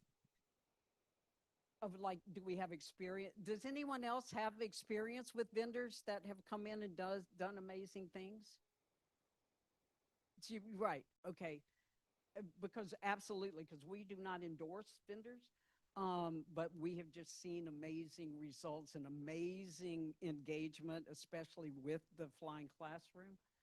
And again, or talk to Sandra to see what her thinks. But again, there are a lot of choices out there. But please do look at the vendors on our list. And if you look at other vendors, we probably have a list of questions you should be asking them. Because it's so funny how vendors, no matter what it is, all of a sudden they all do this, right? Anyway, so yeah, it's okay. There you go. Yeah.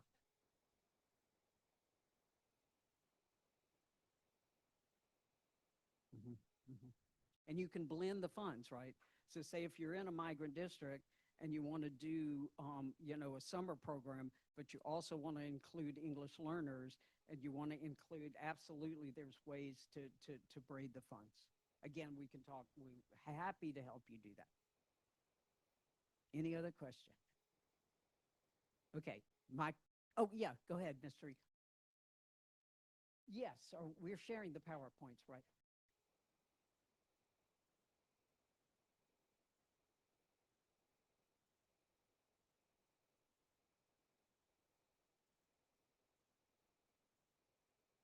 There you go.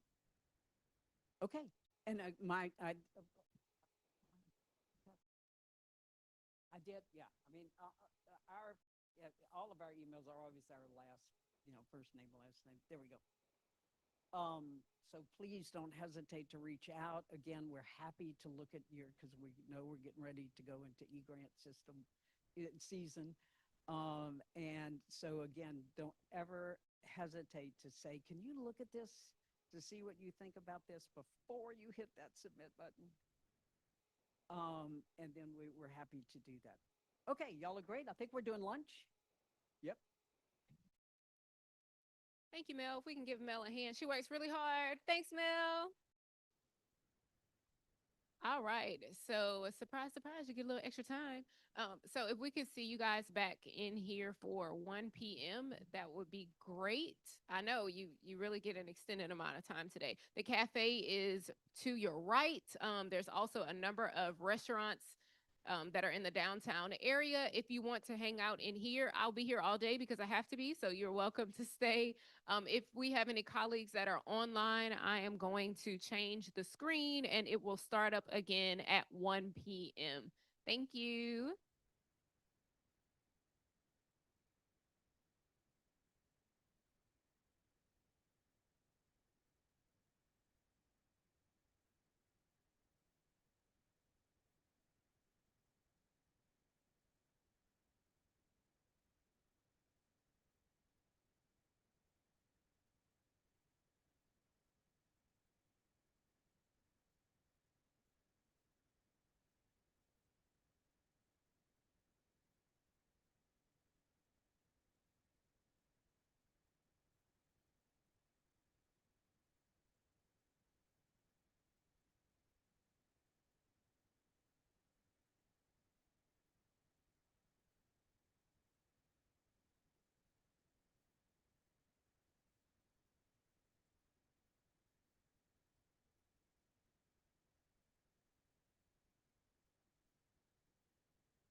right. Good afternoon, everyone. Thank you guys for returning for the last session of L Institute today.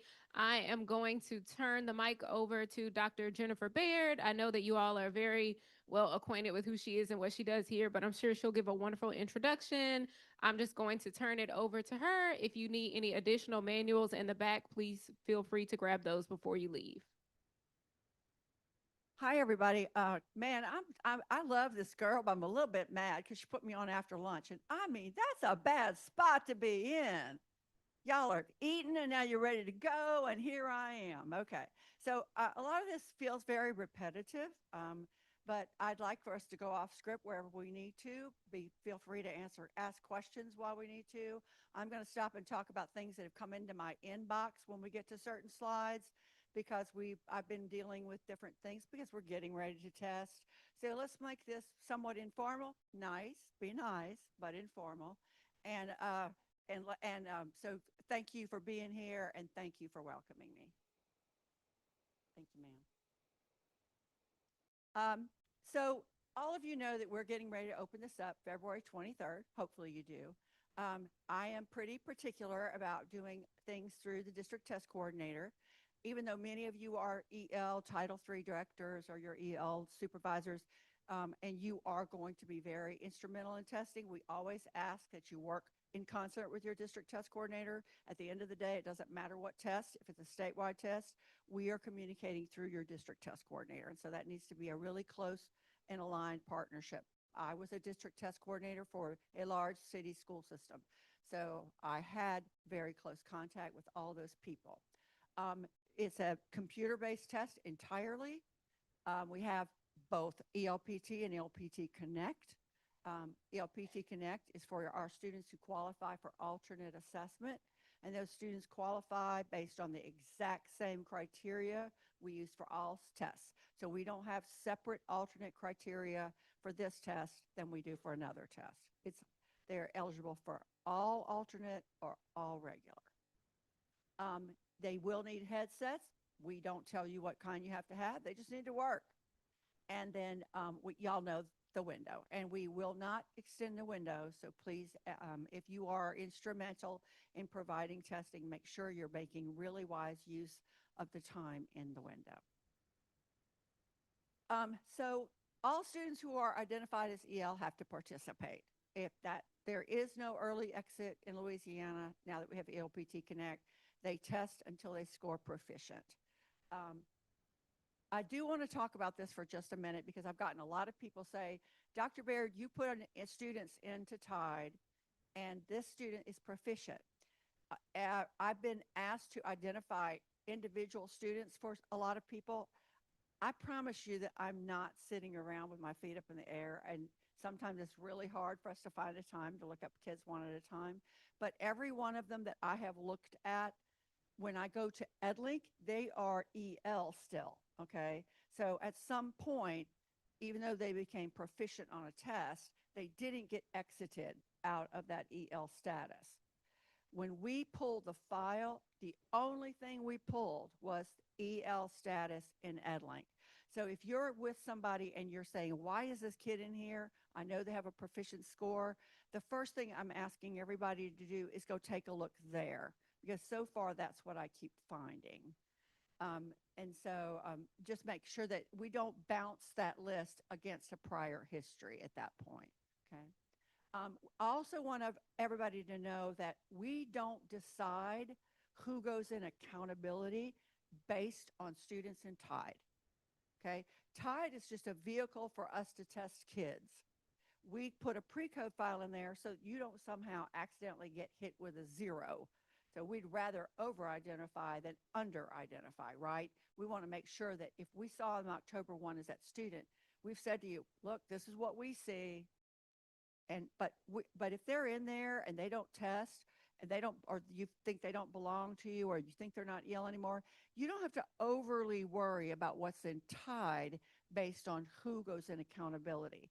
They go into an accountability 100% based on EdLink. 100%, okay? They're showing as EL. They're showing as being at your school and in your district on those 3 dates that are important. and that's how they're being included. All right. So we don't say, well, they're in tides, so we got to put them in accountability. We don't do that. Okay. Um, y'all know the different modalities. We have listening, reading, speaking, and writing. I'm sorry, the domains, and then they're in two modalities. When we do accountability, we have to do this a little bit differently because when they set emerging proficient, whatever they call them, emerging progressing proficient, right, on their side, the they do modalities for ELPT Connect. So we had to sort of rewrite some of that um, stuff in accountability because of that. So the Connect uses the modalities, the um, the ELPT uses the four domain, uh, and we'll talk about that more. Um, everybody knows about the ELPT Connect.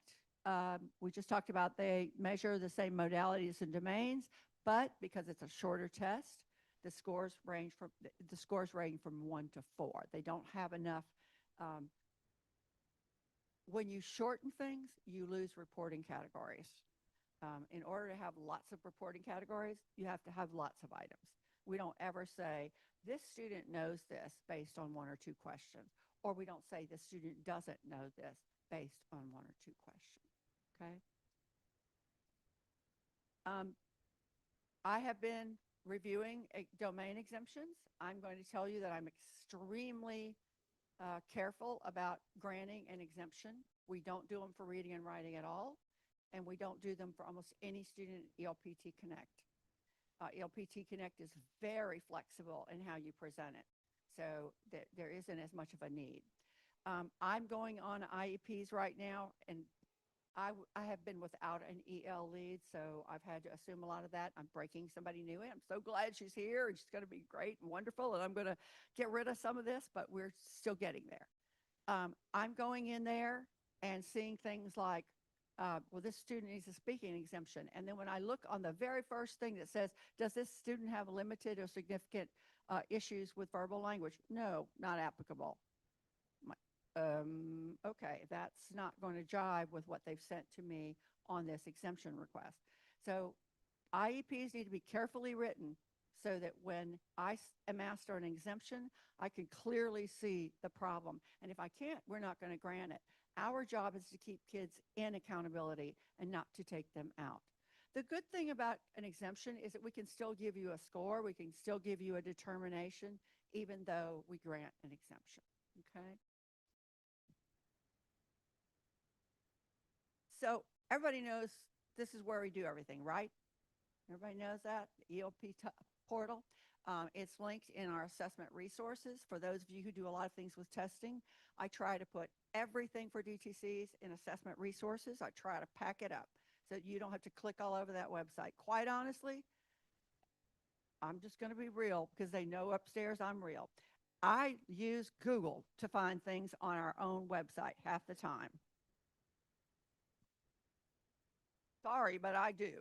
I don't want it that hard for testing, so I try to pack everything I have to assessment resources. So once you get there, I try to make sure everything that I have is somewhere or in that area, okay? So you will get straight to this. This portal does require, I mean, there are some, you can look around in there for some things that are open and resources available. But when you get into any part of it where there are students, now it becomes secure and people have to log in. Here's one of the things you need to know. Everybody in this room who works for the Louisiana Department of Education is not supposed to receive full PII from any of you. We're not really breaking the law to accept it. You're breaking the law to send it, okay? So we try to be nice and say, I have to delete this email because you sent me something that's full PII, and nobody here will ever ask you to send full PII through email. The only time we can access it is for official auditing. So when I'm doing data certification, which is considered official auditing for school performance scores, you can send me all the full PII you want in the data certification system. But no one should ever send us full PII by email. Once we get in, we shouldn't really be able to get in there too much, okay?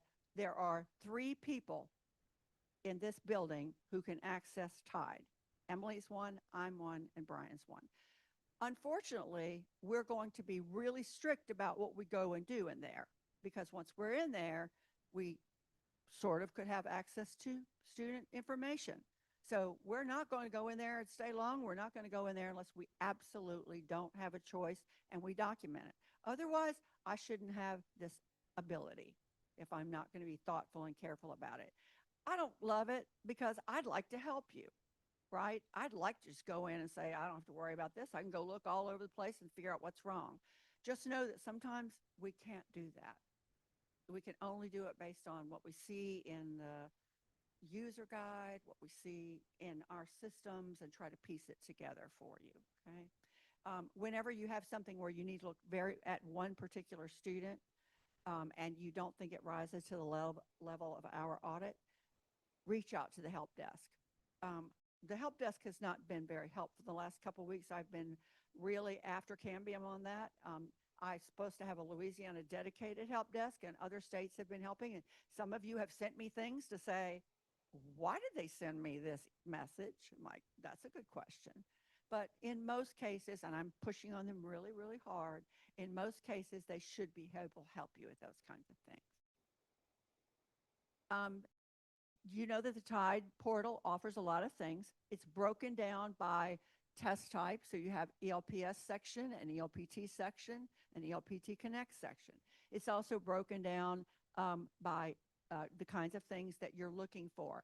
They update this all the time. When they do an update, they send it to us for approval. I'm going to be so happy not to have to do those anymore, Emily.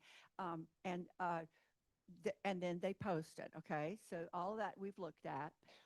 They talk to you about how to make sure your secure browser is set up.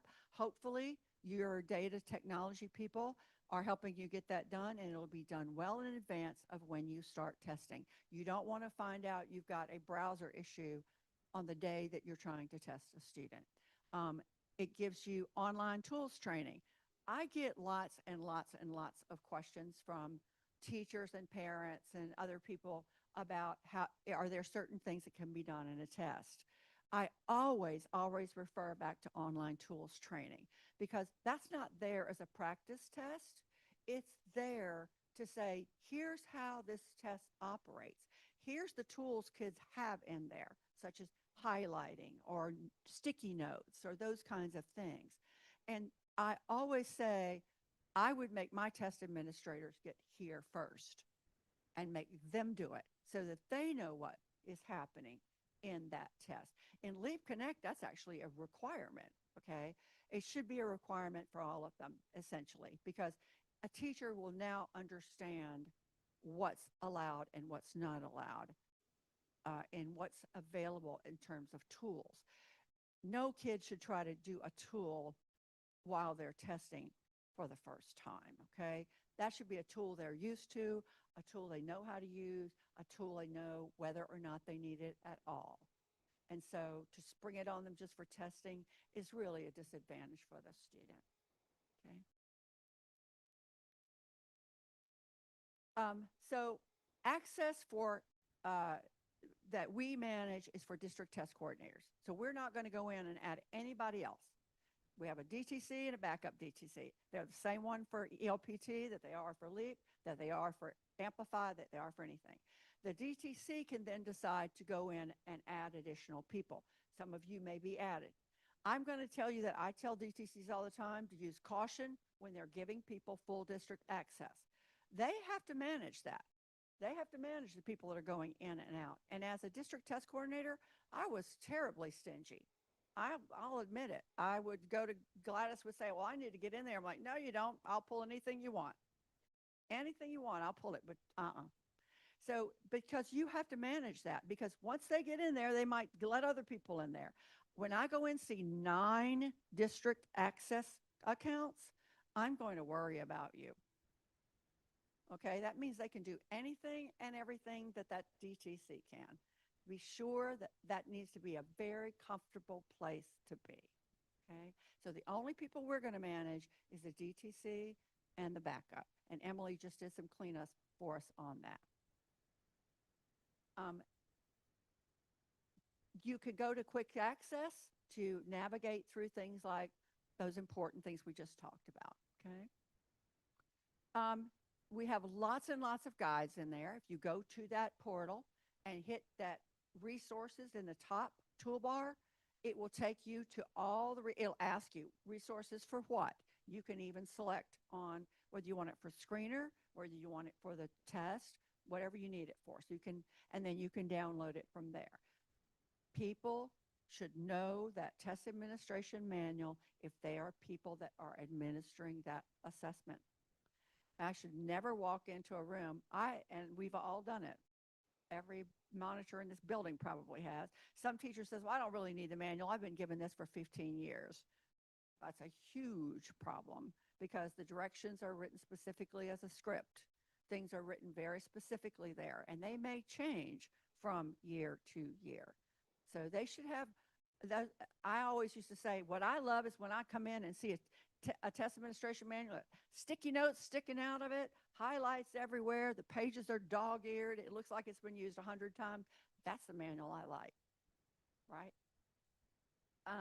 So just make sure that everybody knows that there's an accommodations manual because I keep getting lots of questions about accommodations. There are accommodations that are not allowed on this test for English learners. Test read aloud, for example. There is a built-in support for that. So there is no human reader allowable on this. That doesn't happen. This is test supports built directly into the system, okay? You can manage users, the rosters, additional materials, all of those things can be done in the Tide portal. We're just walking through here, all the different things that you can see in there when you get there. Okay, so let's talk about non-participation codes. You are going to have kids who are on your list. Let's say that you have one of those students that you know scored proficient last year. You've got the report in your hand that shows proficiency. They're in there. You can use a code to code them out, okay? And say, nope, they don't need to be testing. You likely won't need that code because our programmers are going to find when they start putting the accountability file together, the student doesn't need to test. At that point, they will. But if you had a student who leaves, who moves out, and right before testing, okay, you want to go ahead and put in a non-participation code in there. The student transferred out of state or transferred to a non-public school. Those codes give you that ability to clean up that list and say, here's why this student isn't tested. When that's not done, you end up with that kid coming back to get you in the summer in data cert, right? And somebody says, this kid's getting a 0 for not doing this. And now you can still apply the code, but it's awfully nice to do it now. The other advantage to it is when you send it to me in the summer, I'm going to ask for every bit of documentation you have. I'm going to check the dates. I'm going to check everything about it.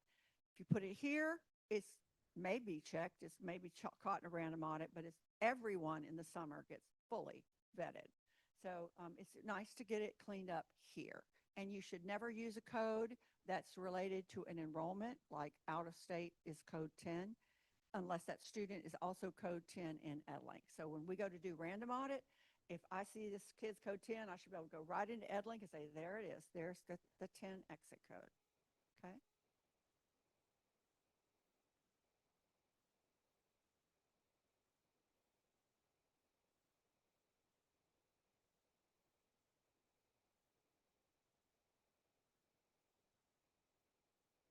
So you have to have them. So the question was, can you do this prior to testing or do you need to wait after? Sometimes what happens if you put it on there too quickly is like, especially if it's transferred to another school system, then it kind of wants to mess up the transferability. So you might not want to be too quick. You do have to have them applied before the window closes. So there's no additional date. Once it closes on March 27th, you no longer have the ability to code in the system, okay? So I would say, get it done. Don't be, go ahead and let it maybe first week or two and then make sure you get them in there, okay? Good question. You do have one more shot at it. I'm just letting you know we're going to fully vet it at that point. You can't use Accountability Code 81. Okay, so Code 81, as most of you know, is a code for a student that has been in the United States for less than 2 years, in a United States school for less than 2 years. It's not 2 testing years, it's 2 calendar years, okay? So if they were kindergarten and first grade, when they get to second grade dibbles, they have to take the test. If they were kindergarten, first grade, and they get to LEAP, they don't have it anymore. Those 2 years that they were in kindergarten, first grade, count as those years. So now they have to test for LEAP, and you can't use Code 81. This is common, by the way, in data cert. I have to flip these because people applied them, and when I go in, I can find 3 or 4 years worth of enrollment. I'm like, nope, this goes to not accountable. This goes to a 0. Yes, ma'am.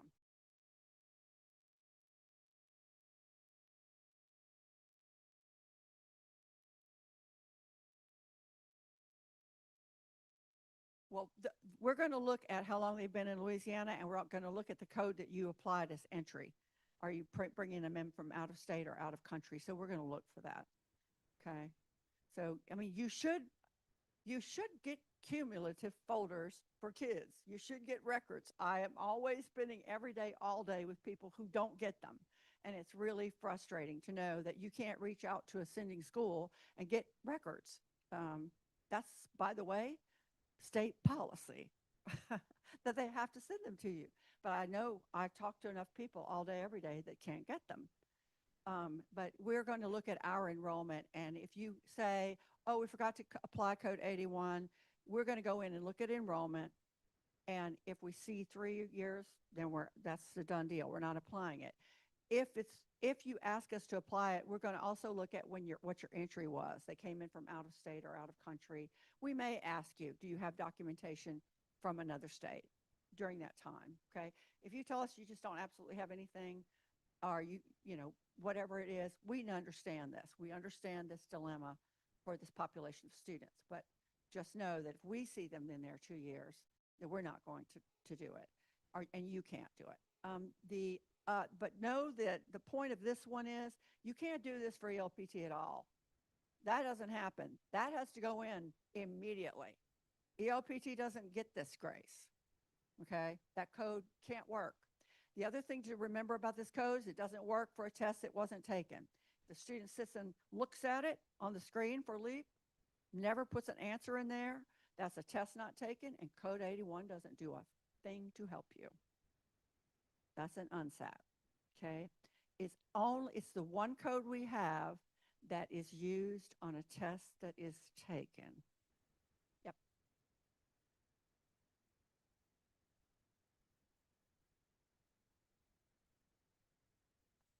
Does it let you use Code 90? Can you if it lets you use Code 90, then that's the one you should use.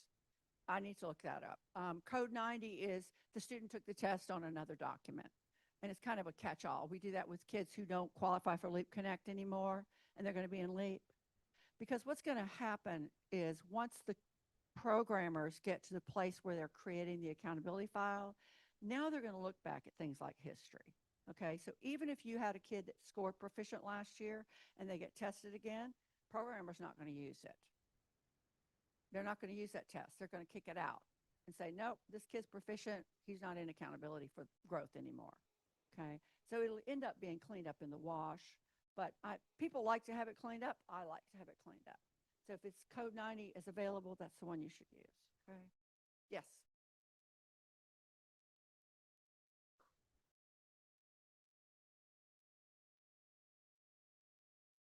You don't need a code. If you're going to have a score for us, we won't need it. She asked if they go from ELPT Connect to ELPT or vice versa. We don't need a code. If we've got a score from one or the other, we're good. Now, we are going to check ELPT Connect to see if they're eligible, but we're good as long as we have a score, okay?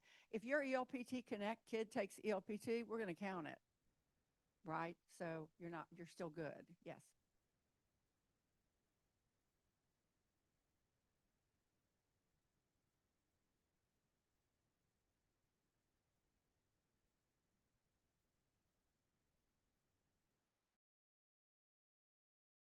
anytime. Yeah, I would have to look in EdLink and see why that happens. Um, Sometimes they may have dropped by before October 1, but that's not what the drop is in EdLink. And so we're going to use whatever dates there. But no, the thing about testing is that if they're not enrolled at the time of testing, it doesn't matter why they're not enrolled. This isn't like graduation cohort, okay? And this is what this gets people kind of confused. Well, this kid's a dropout and I'm going to get a 0. Not if it's assessment. If it's assessment and you exited them as a dropout and they're no longer enrolled, you're not. There's no negative consequence. Yes, for grad cohort there is, because I have a different set of federal rules, right? But for assessment, it doesn't matter if they were expelled, but you have an exit for expulsion before testing. They're not counting negatively against you, not for assessment. Okay, so just use the right code because all of them work as long as they're unenrolled. Yes.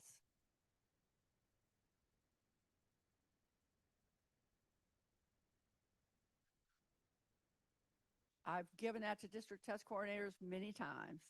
It's in the probably in the supplemental guide that I do for data cert every year.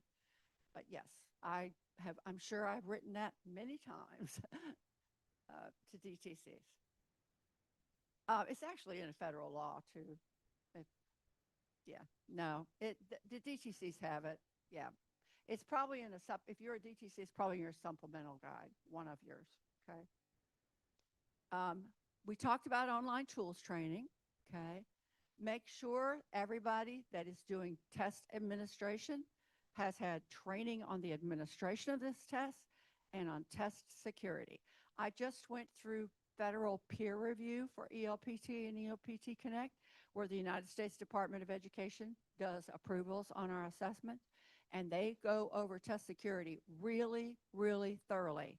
And I have to provide documents that say, I provided training, you provided training. This is the training posted on the website. This is what we're expecting people to do. They go through this with us, okay? I had a principal one time when I was a DTC who called me and she was crying her eyes out. I thought, oh gosh, what happened today? And she said that she grabbed a test administrator at the last minute because they had somebody who was out. They hadn't gone through training. She handed them a manual, and guess what? She did all kinds of things wrong, right? Am I going to get zeros for all of these kids? I'm like, yes, ma'am, you are. Don't learn that lesson on your own. Just learn it from this story and don't grab somebody at the last minute that does not know how to do this. You're better off not testing that day than doing that. Because if something messes up, it's not going to be, well, look, we had to do something last minute. They weren't trained. You can stop right there. That's a void. Okay. It's not a void for punishment. It's a void because the score's just not valid. Administration of state assessments has to be uniform. That's a key component of them. Okay, you have lots and lots of training modules. So for things that you don't really know how to do, they've got training modules, and you don't have to sit through one big long one. You can go say, I don't know how to do this, and they probably have a training module just for that. Okay, make sure you know them. Make sure you know where they are. If you don't know, you could ask Emily Adams because she's learning them all very well, better than me. I'm so happy. All right, now our favorite topic. Test security is a big deal, folks. It's a big deal. Materials that have anything related to an item has to always be secure. It gets passed securely. It's out in the morning only for testing. It's back in secure area when you're finished, okay? Every test administrator has a signed oath of security. All right, we had to pull some for federal peer review just last week for a different test. They said, we see you're doing everything, but we want to see your districts are doing everything. So I literally had to go out and say, send me some. Okay. there should always be an oath of security. Another lesson for you to learn from a story and not from real life is I've had to go to court for test security, okay? And I've had to show oaths and said, this person knew they couldn't do this. Here it is, and here's their signature. Okay, so oaths are critically important for all of this, and we have an oath for every state test. A test administrator can never provide a cue, a clue, a hint. Every year, we have at least one teacher that is recorded on the speaking portion of this test as providing cue, clues, or hints, and they did it while they were being recorded. We have heard this on Dibble's recordings. Literally, the word is this.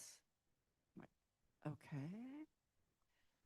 Please make sure people know while they can provide assistance, they cannot provide assistance about how to answer anything. That's just absolutely not acceptable.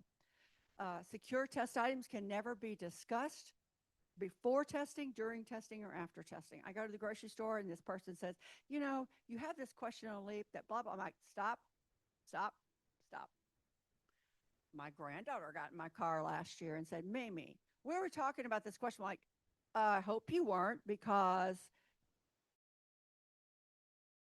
well, the kids are talking about questions. I'm like, well, I might have to give your district test coordinator a call.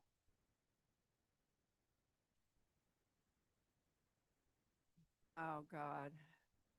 Well, she's on my picture for Zoom, so she's the poor little darling can't get away from it. But anyway, so yeah, especially birthday parties when they're in my kitchen. I'm like, if you're talking about work, you stop. I don't want to hear any of this in my kitchen. Please stop.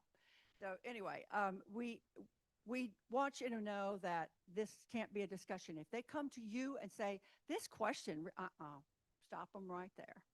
Can't be discussed. Okay. No part of this test can be translated.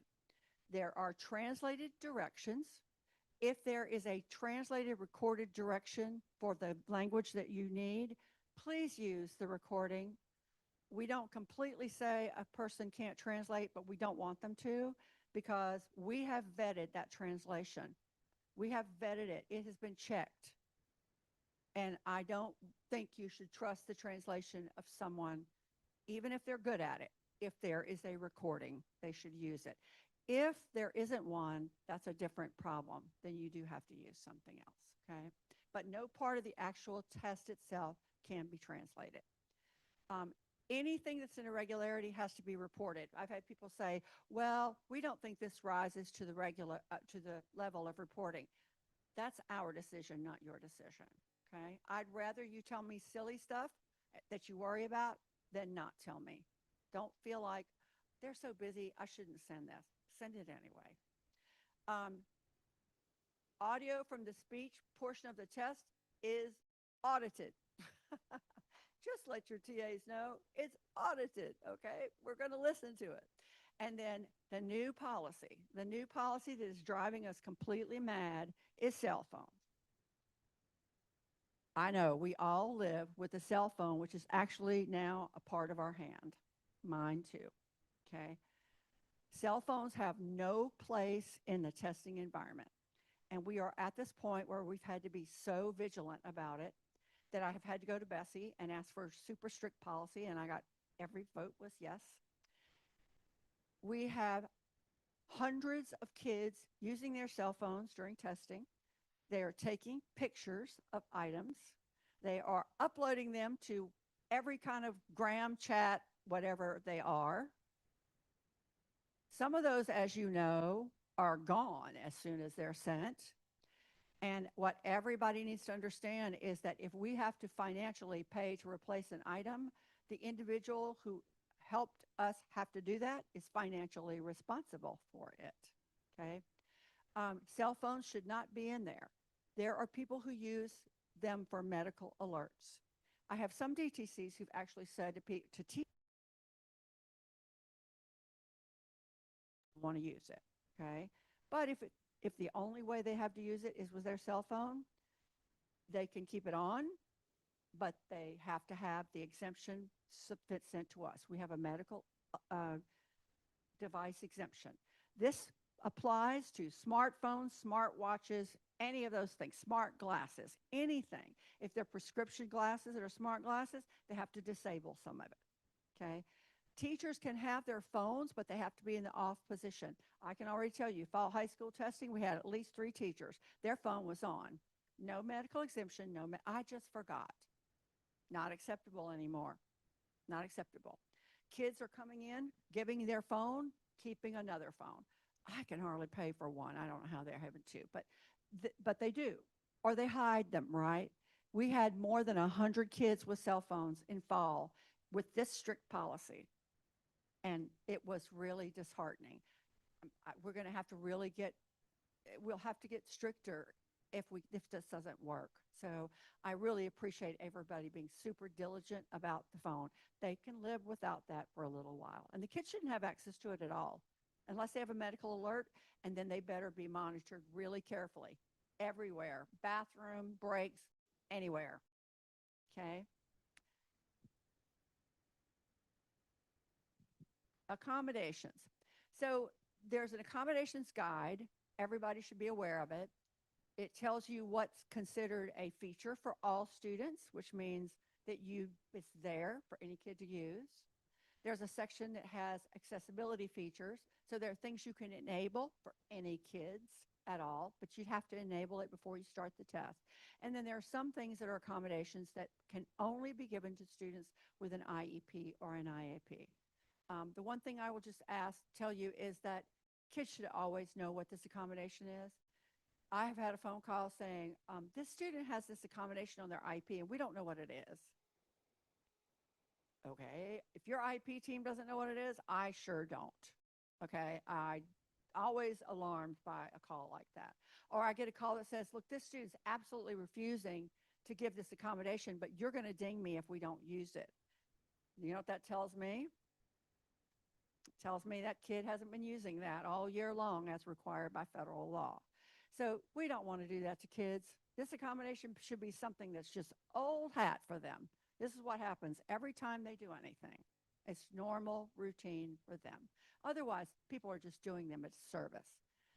Just make sure you're checking this guide for allowable accommodations, okay? And we have put that extra stuff in our DTC webinar that we did in January. Reporting. So reports are available also in this system. Again.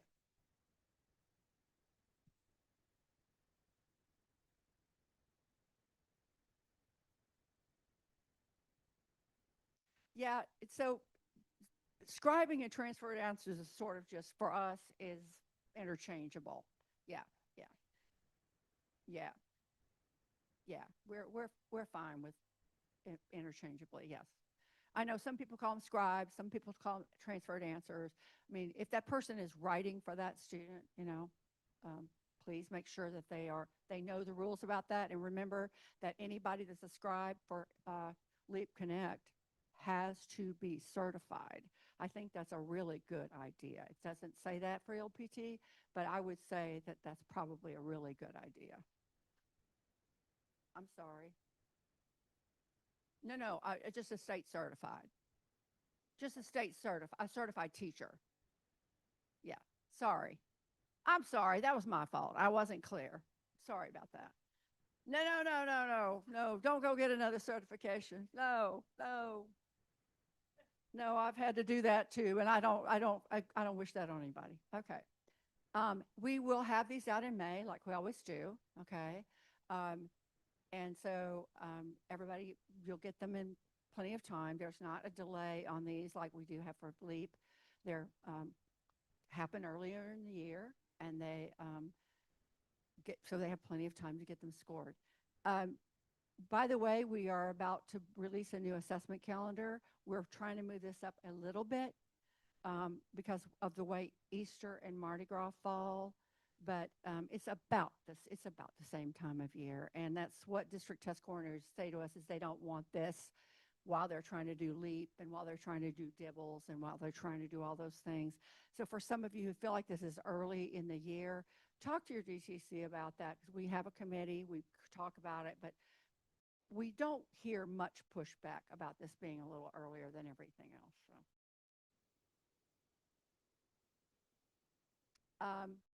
just follow the directions to get to a student's report. It's all in directions for you there.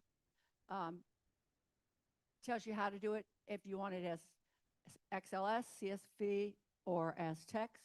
So you can get all kinds of versions of the report. And we have been trying to get ELPT scores in EdLink. We've been working on that. I think that some are there. So what happens with in what we've tried to do, because we have students who transfer all the time. I come from a large city school system. We have transfers every day, every single day.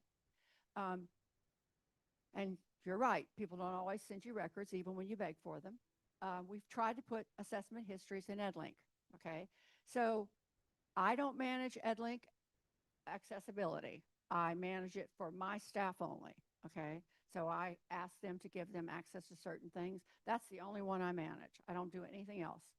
If you're a DTC or you're somebody who doesn't have access to EdLink and the data manager has the right to say no, then you ask your data manager to help you out with that. But we have, when you go in there to do student search, there's something called assessment history. And all the histories that we know of exist there, okay? So those are available in EdLink.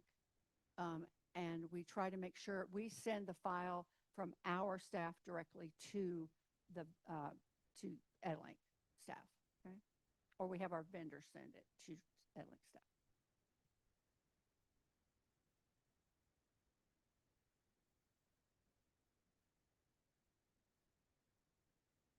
No, we're trying to get it for all students. It should be all students. Yeah, yeah.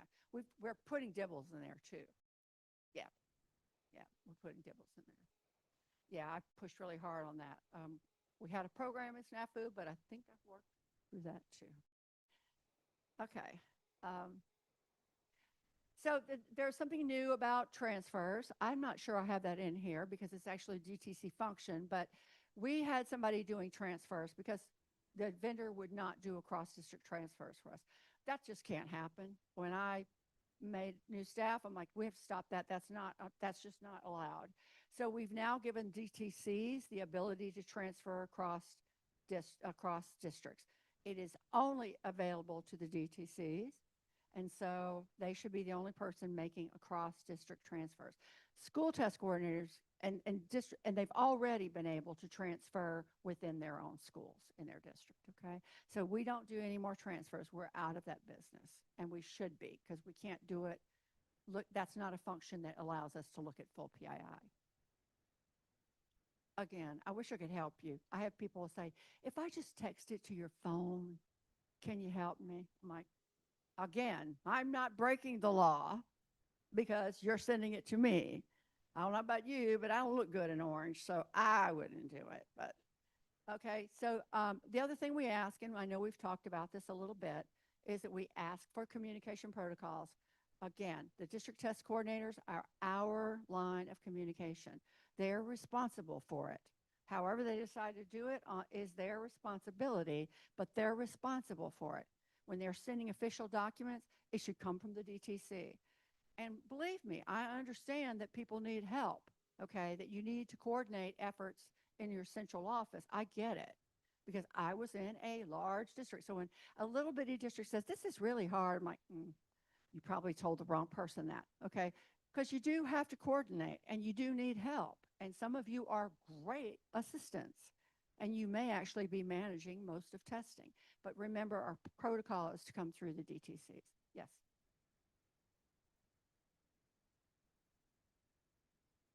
Yes. And just they are the only ones who can do it in any of our system. And in DRC, the vendor does it for us. Yeah, yeah, yeah, yeah. Just get with your DTC. They keep sending them to us. And I'm like, you can do this now. Oh, I forgot. So it's new. All right, let's talk a little bit about accountability before it's time for me to wrap up. So we've gotten away from the individual points. I think we're finally where everybody understands. That was a big paradigm shift, right? Well, wait a minute. How are you doing the points? Like, we're not doing the points by student anymore, okay? All your points are now percentile points. Every indicator is now a percentile point indicator. So this percentage of kids tells me how many points they get. We don't do any of that index averaging anymore. We don't say every kid gets a certain number of points. We average those points. That's gone, completely gone. Okay. So now it is a percentage. So in this example, if you had 9 of your 18 kids meet or exceed their target, your percentage of students demonstrating growth would be 50%. Percentile points is 50 percentile points. Okay. That would be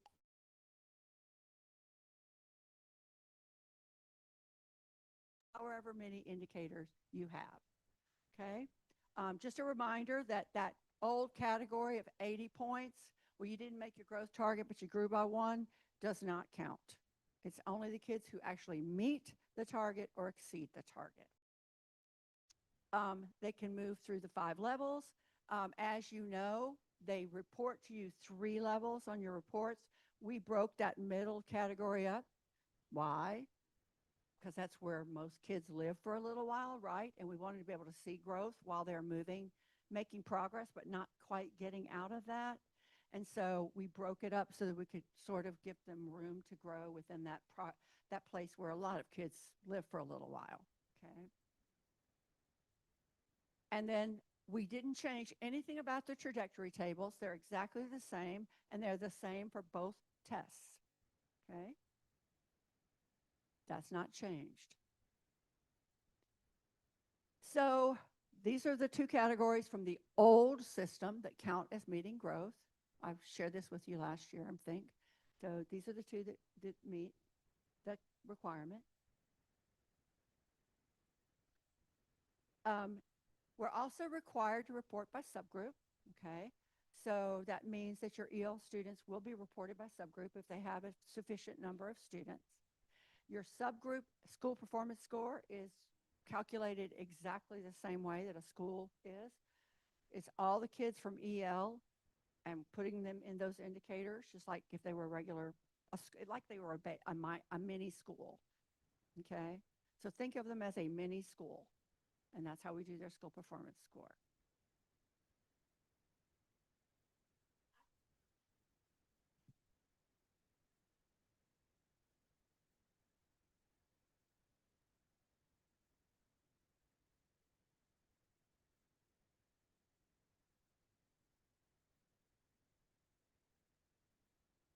So when we do the calculation, let me go to the scorecard. I think I have it here. Okay.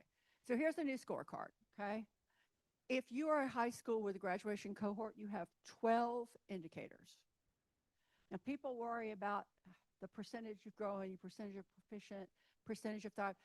That's not something I would be overly worried about as a leader. I would be worried about which one of those numbers is the lowest. I got to work on that one, right? They're all 1/12. So they all weigh equally, 1/12. So your EL growth is 1/12. Remember our example of 9 out of 18? Here's what it would look like on your scorecard. If a school has 1 indicator, 1, they get an SPS. Okay, so you've got schools in all kinds of different grade configurations, and some of them have all of these, and some of them may have just a few of them. Most of your schools will have proficiency for English, math, science, and social studies, right? They'll have 15 kids across all the grade levels with that. Some of your schools may struggle with the numbers for growth. Maybe they're a K-3 school. They don't have any 3rd grade growth for math. They might have it for ELA because we're using DIBELS now. So the indicator can have all grades in it, and it just depends on what the data is. So for example, English language proficiency includes LEAP 3 to 12 and DIBELS K to 2. All right. Math would only be LEAP 3 to 12 right now. Okay. So it's based on what data we use in each of the indicators. And we always just go across grade. The ones that are specific about grade, and it's not really grade, is the Thrive indicators. They're all attached to the graduation cohort for that year. So we take that whole graduation cohort list and say, did they do these 3 things? Okay. If you don't have 15 kids in this category, then you won't end up getting that indicator. All of them require 15 kids. Now, remember that for EL, when we do your proficiency rating, we're adding back your proficient kids who have exited for 2 years. So the year after they exit and the next year they're added. They're not added to your count. Okay, so they don't give you the 15. We don't want to do that to you, but they're added in. Okay? The federal law allows us to do that. Why? Because you're exiting your best kids, right? So the feds allow us to keep your prior year EL kids for up to 2 additional years. So even though they're not testing again, we can keep that proficiency in there.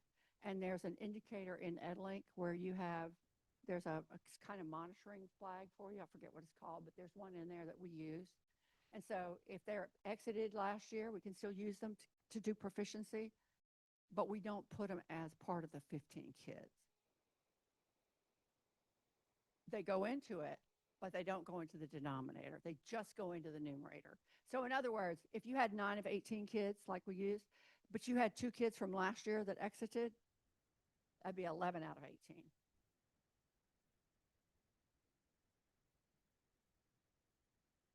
Oh, it might be 11 out of 20.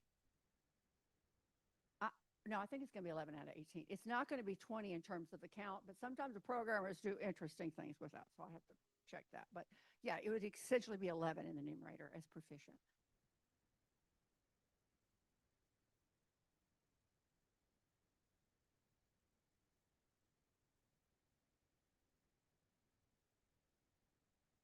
I'm sorry, what?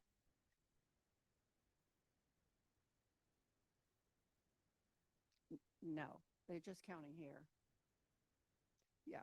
Now, some of them will be in your other indicators just because they still are, right? They're still taking a leap, so they're still in there. So all your ELs have to be in everything. The only thing we do is if they have a code 81 and they're eligible for code 81, then they're not counting in proficiency. We've taken them out.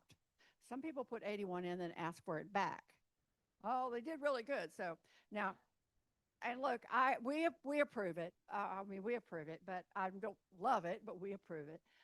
But the one thing to know is 81's across the board. So when they look at it and say, oh, I want you to take 81 off of math. I'm like, no, I can take 81 off of all 4 of them. Never mind. Don't do that. Okay. So 81 is everything or nothing. And they always go in the second year of growth for both LEAP and ELPT. So everybody goes in the second year for growth. Yes.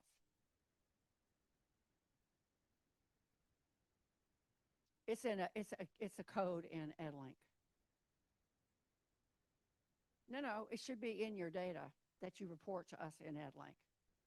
So there is a structure in EdLink that says this kid exited last year. He's now in 1 year after proficiency. So it should be done correctly in the EdLink. Yeah. Well, you take them off, but there's another. So the EL status will say no, but this other field will say they meet this requirement. So there's 2 that we use.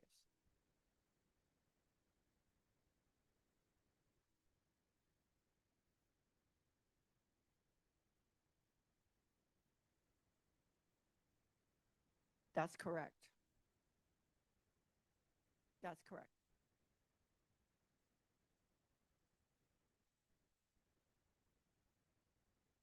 Once they have 2 tests that we can compare, they're in growth. That's correct. We're taking them out of proficiency, but not out of growth. Growth already says you have to have 2 years. We can't do growth without 2.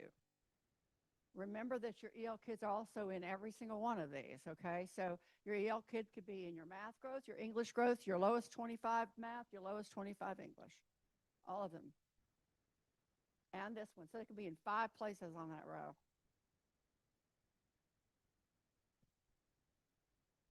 Yes.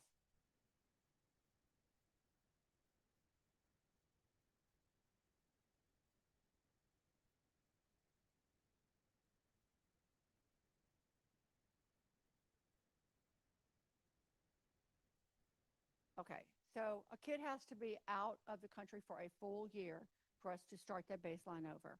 If they're not out for a full year, we're not starting the baseline over. So this baseline stays the same. A kid who comes to you in April is not going to count anyway. If they, I'm sorry. Okay, so here, yeah, I know. So it's gonna depend on those 3 dates. If they were there in October, on October 1st in the district, they were there for testing. They count for the district. We don't look at what's in between at all, not for any kid. They count at a school if the LEA is yes. This is always a two-step process. And I have people say, well, they were with us on February 1st. That doesn't mean anything to me yet. That doesn't mean anything to me yet. Okay. You're not looking at 2-1 until you've done the first step. I try to make it easy. 2 steps, y'all, 2 steps. October 1 and day of testing, LEA, the district is yes. That doesn't mean the school is yes. Now we do step 2. Were they in that school for 2-1? Yes.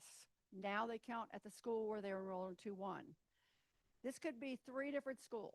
So I could have, gosh, I don't even know all the EBR schools anymore. I'm going to call them like I knew them. Broadmoor Elementary, October 1. They're now in Cedar Crest, Southmore on 2-1. They're now at Forest Heights for testing. They count for Cedar Crest, Southmore because that's where they were enrolled on 2-1. Okay. If that student wasn't enrolled on October 1, then we don't count them anywhere at all. And in data cert, people, this student was with us on 2-1. Nope, they weren't in your district on 10-1. Can't miss the steps. Yes.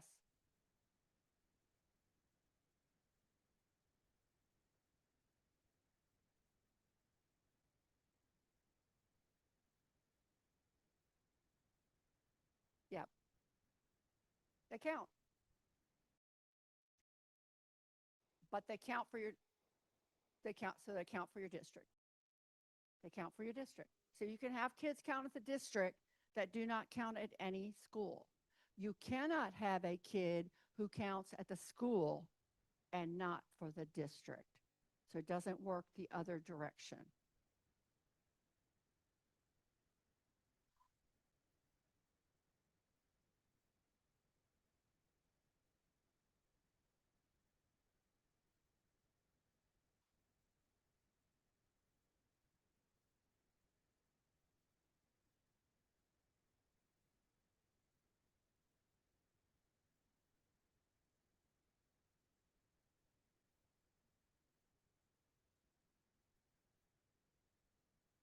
So let me answer this carefully.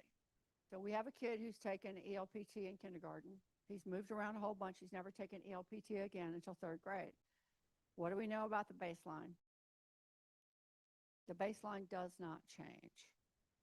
The baseline does not change. The only time the baseline changes, there are 2 times it changes.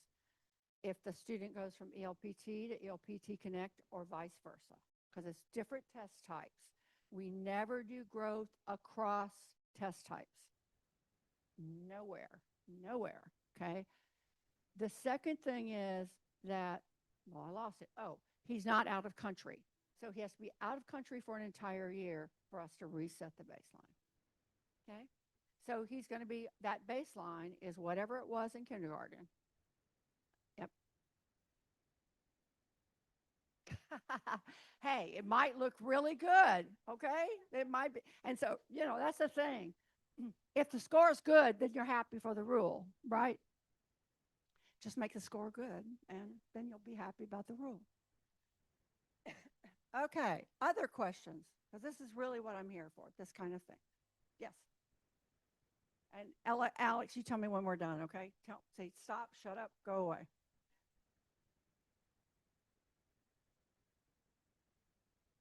I'm not going to weigh in on whether I would approve it or not until I look at the IEP. I would have to look at the IEP. I have to look at the IEP, and those were all, they're past due. We're not going to look at any new ones, but yeah. We'd have to look at the IEP. I have to look at things like, I've had people say they do not talk, they're nonverbal. And then I go into a place in the IEP that says, this student loves to tell stories. I'm like, Okay. So I always have to look through the IEP, and I look at all the pages, and the SPED directors sometimes do not like it. Get in your own lane. IEP is my lane. Yes.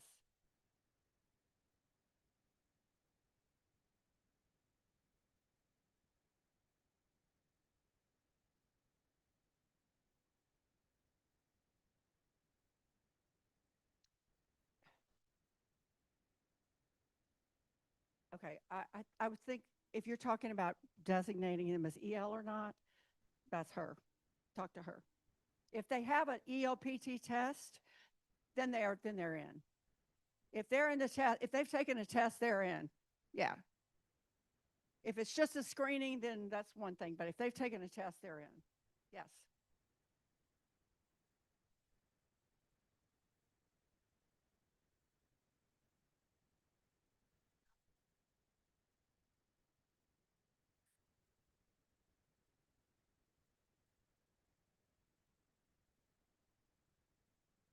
You have to have paperwork.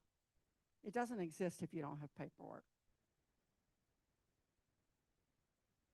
It just depends on how you exited them and how you entered them again. That's what we're going to look at.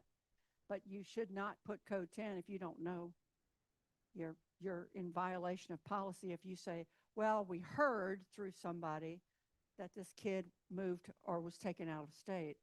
That's not good enough to put code 10 in there. You're supposed to have written documentation of that. Okay, somebody's like, well, can you look in the paper and see they were deported? I'm not going to break the grad cohort rules. I don't look good in orange. I promise you I do not. And the Title I people are now auditing this. So I feel a little better because I'm not the only person looking at this anymore. Your Title I auditors are out there asking these questions now. Okay, and I feel good about us because we've been doing it well. So I feel like that we've really helped the districts be really well prepared for that audit. Okay. Yes.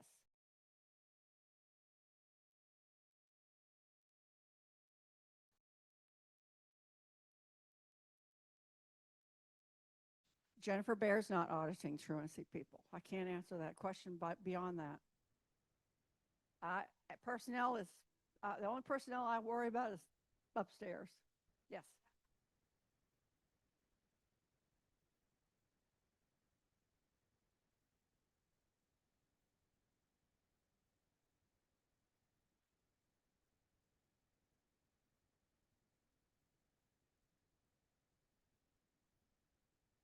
They have to finish the session. They have to finish the session in the same day. You can give different domains on different days. So, but that domain has to be completed in the same day. Yes. Oh, I'm sorry.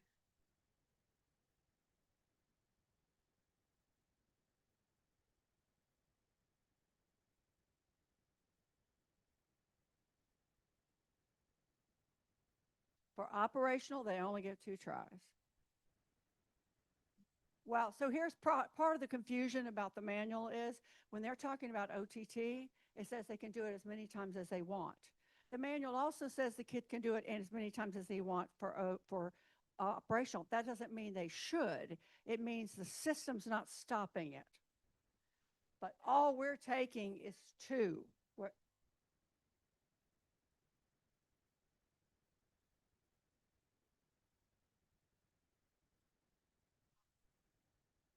No, we have not made that new. Again, the problem is sometimes the system doesn't stop something, even though it should not occur. So that's part of the confusion. And Emily and I've already talked about this a little bit. We're flagging things like that. So if you'll send it to us by email so that she can start keeping a record, and we'll take a look at that. Here's the problem with these manuals. They are written for a state consortium. I happen to be on the governing board for that consortium, and they kind of are, they push back a little bit when we try to get too specific. So they try to write them so that they sort of fit every state. You'll see references like you should consult your state about something. So we're going to try to make sure that we've really combed through this really hard because if we need to edit, we've got to do the lining and all that kind of stuff. So now that Emily's here and on board, we'll make sure. But no, those are not new. We didn't make any new rules. Mm-mm.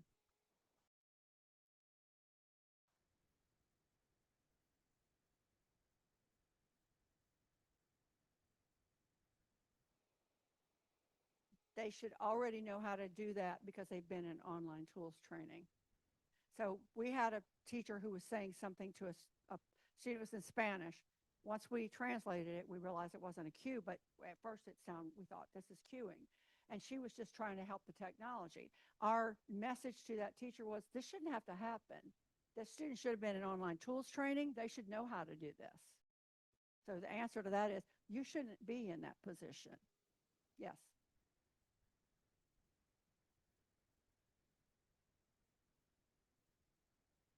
Yes.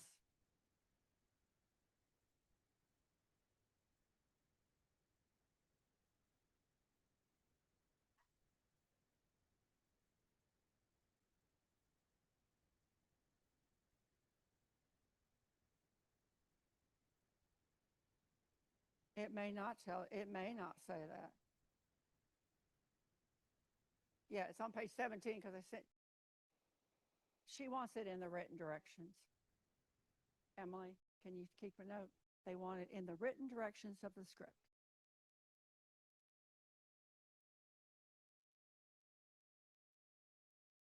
But the teacher should know that whole manual. They should know all of it, not just the script. Okay, make sure they know all of it. Other questions? Let me see. Um, we talked about that already. Just know that I have a call every Tuesday at 3 o'clock.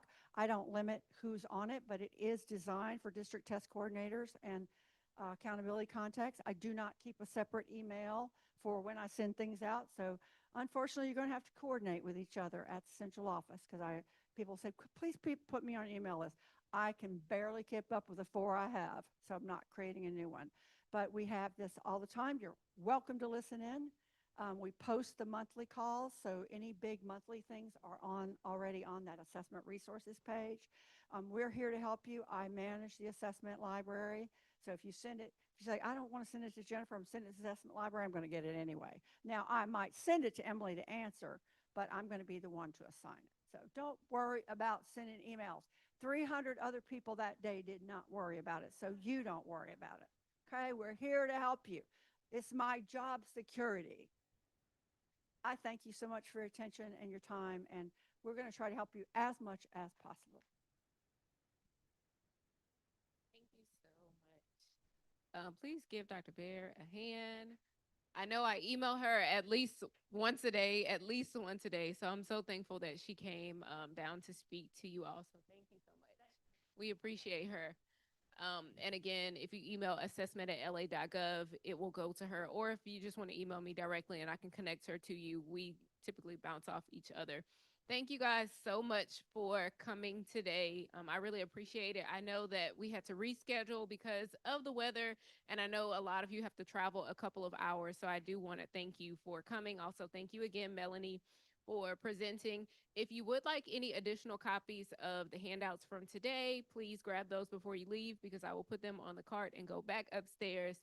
Um, I will email everyone a copy of everything that you received today. If you have any questions, as always, please email me. Thank you guys so much and have safe travels.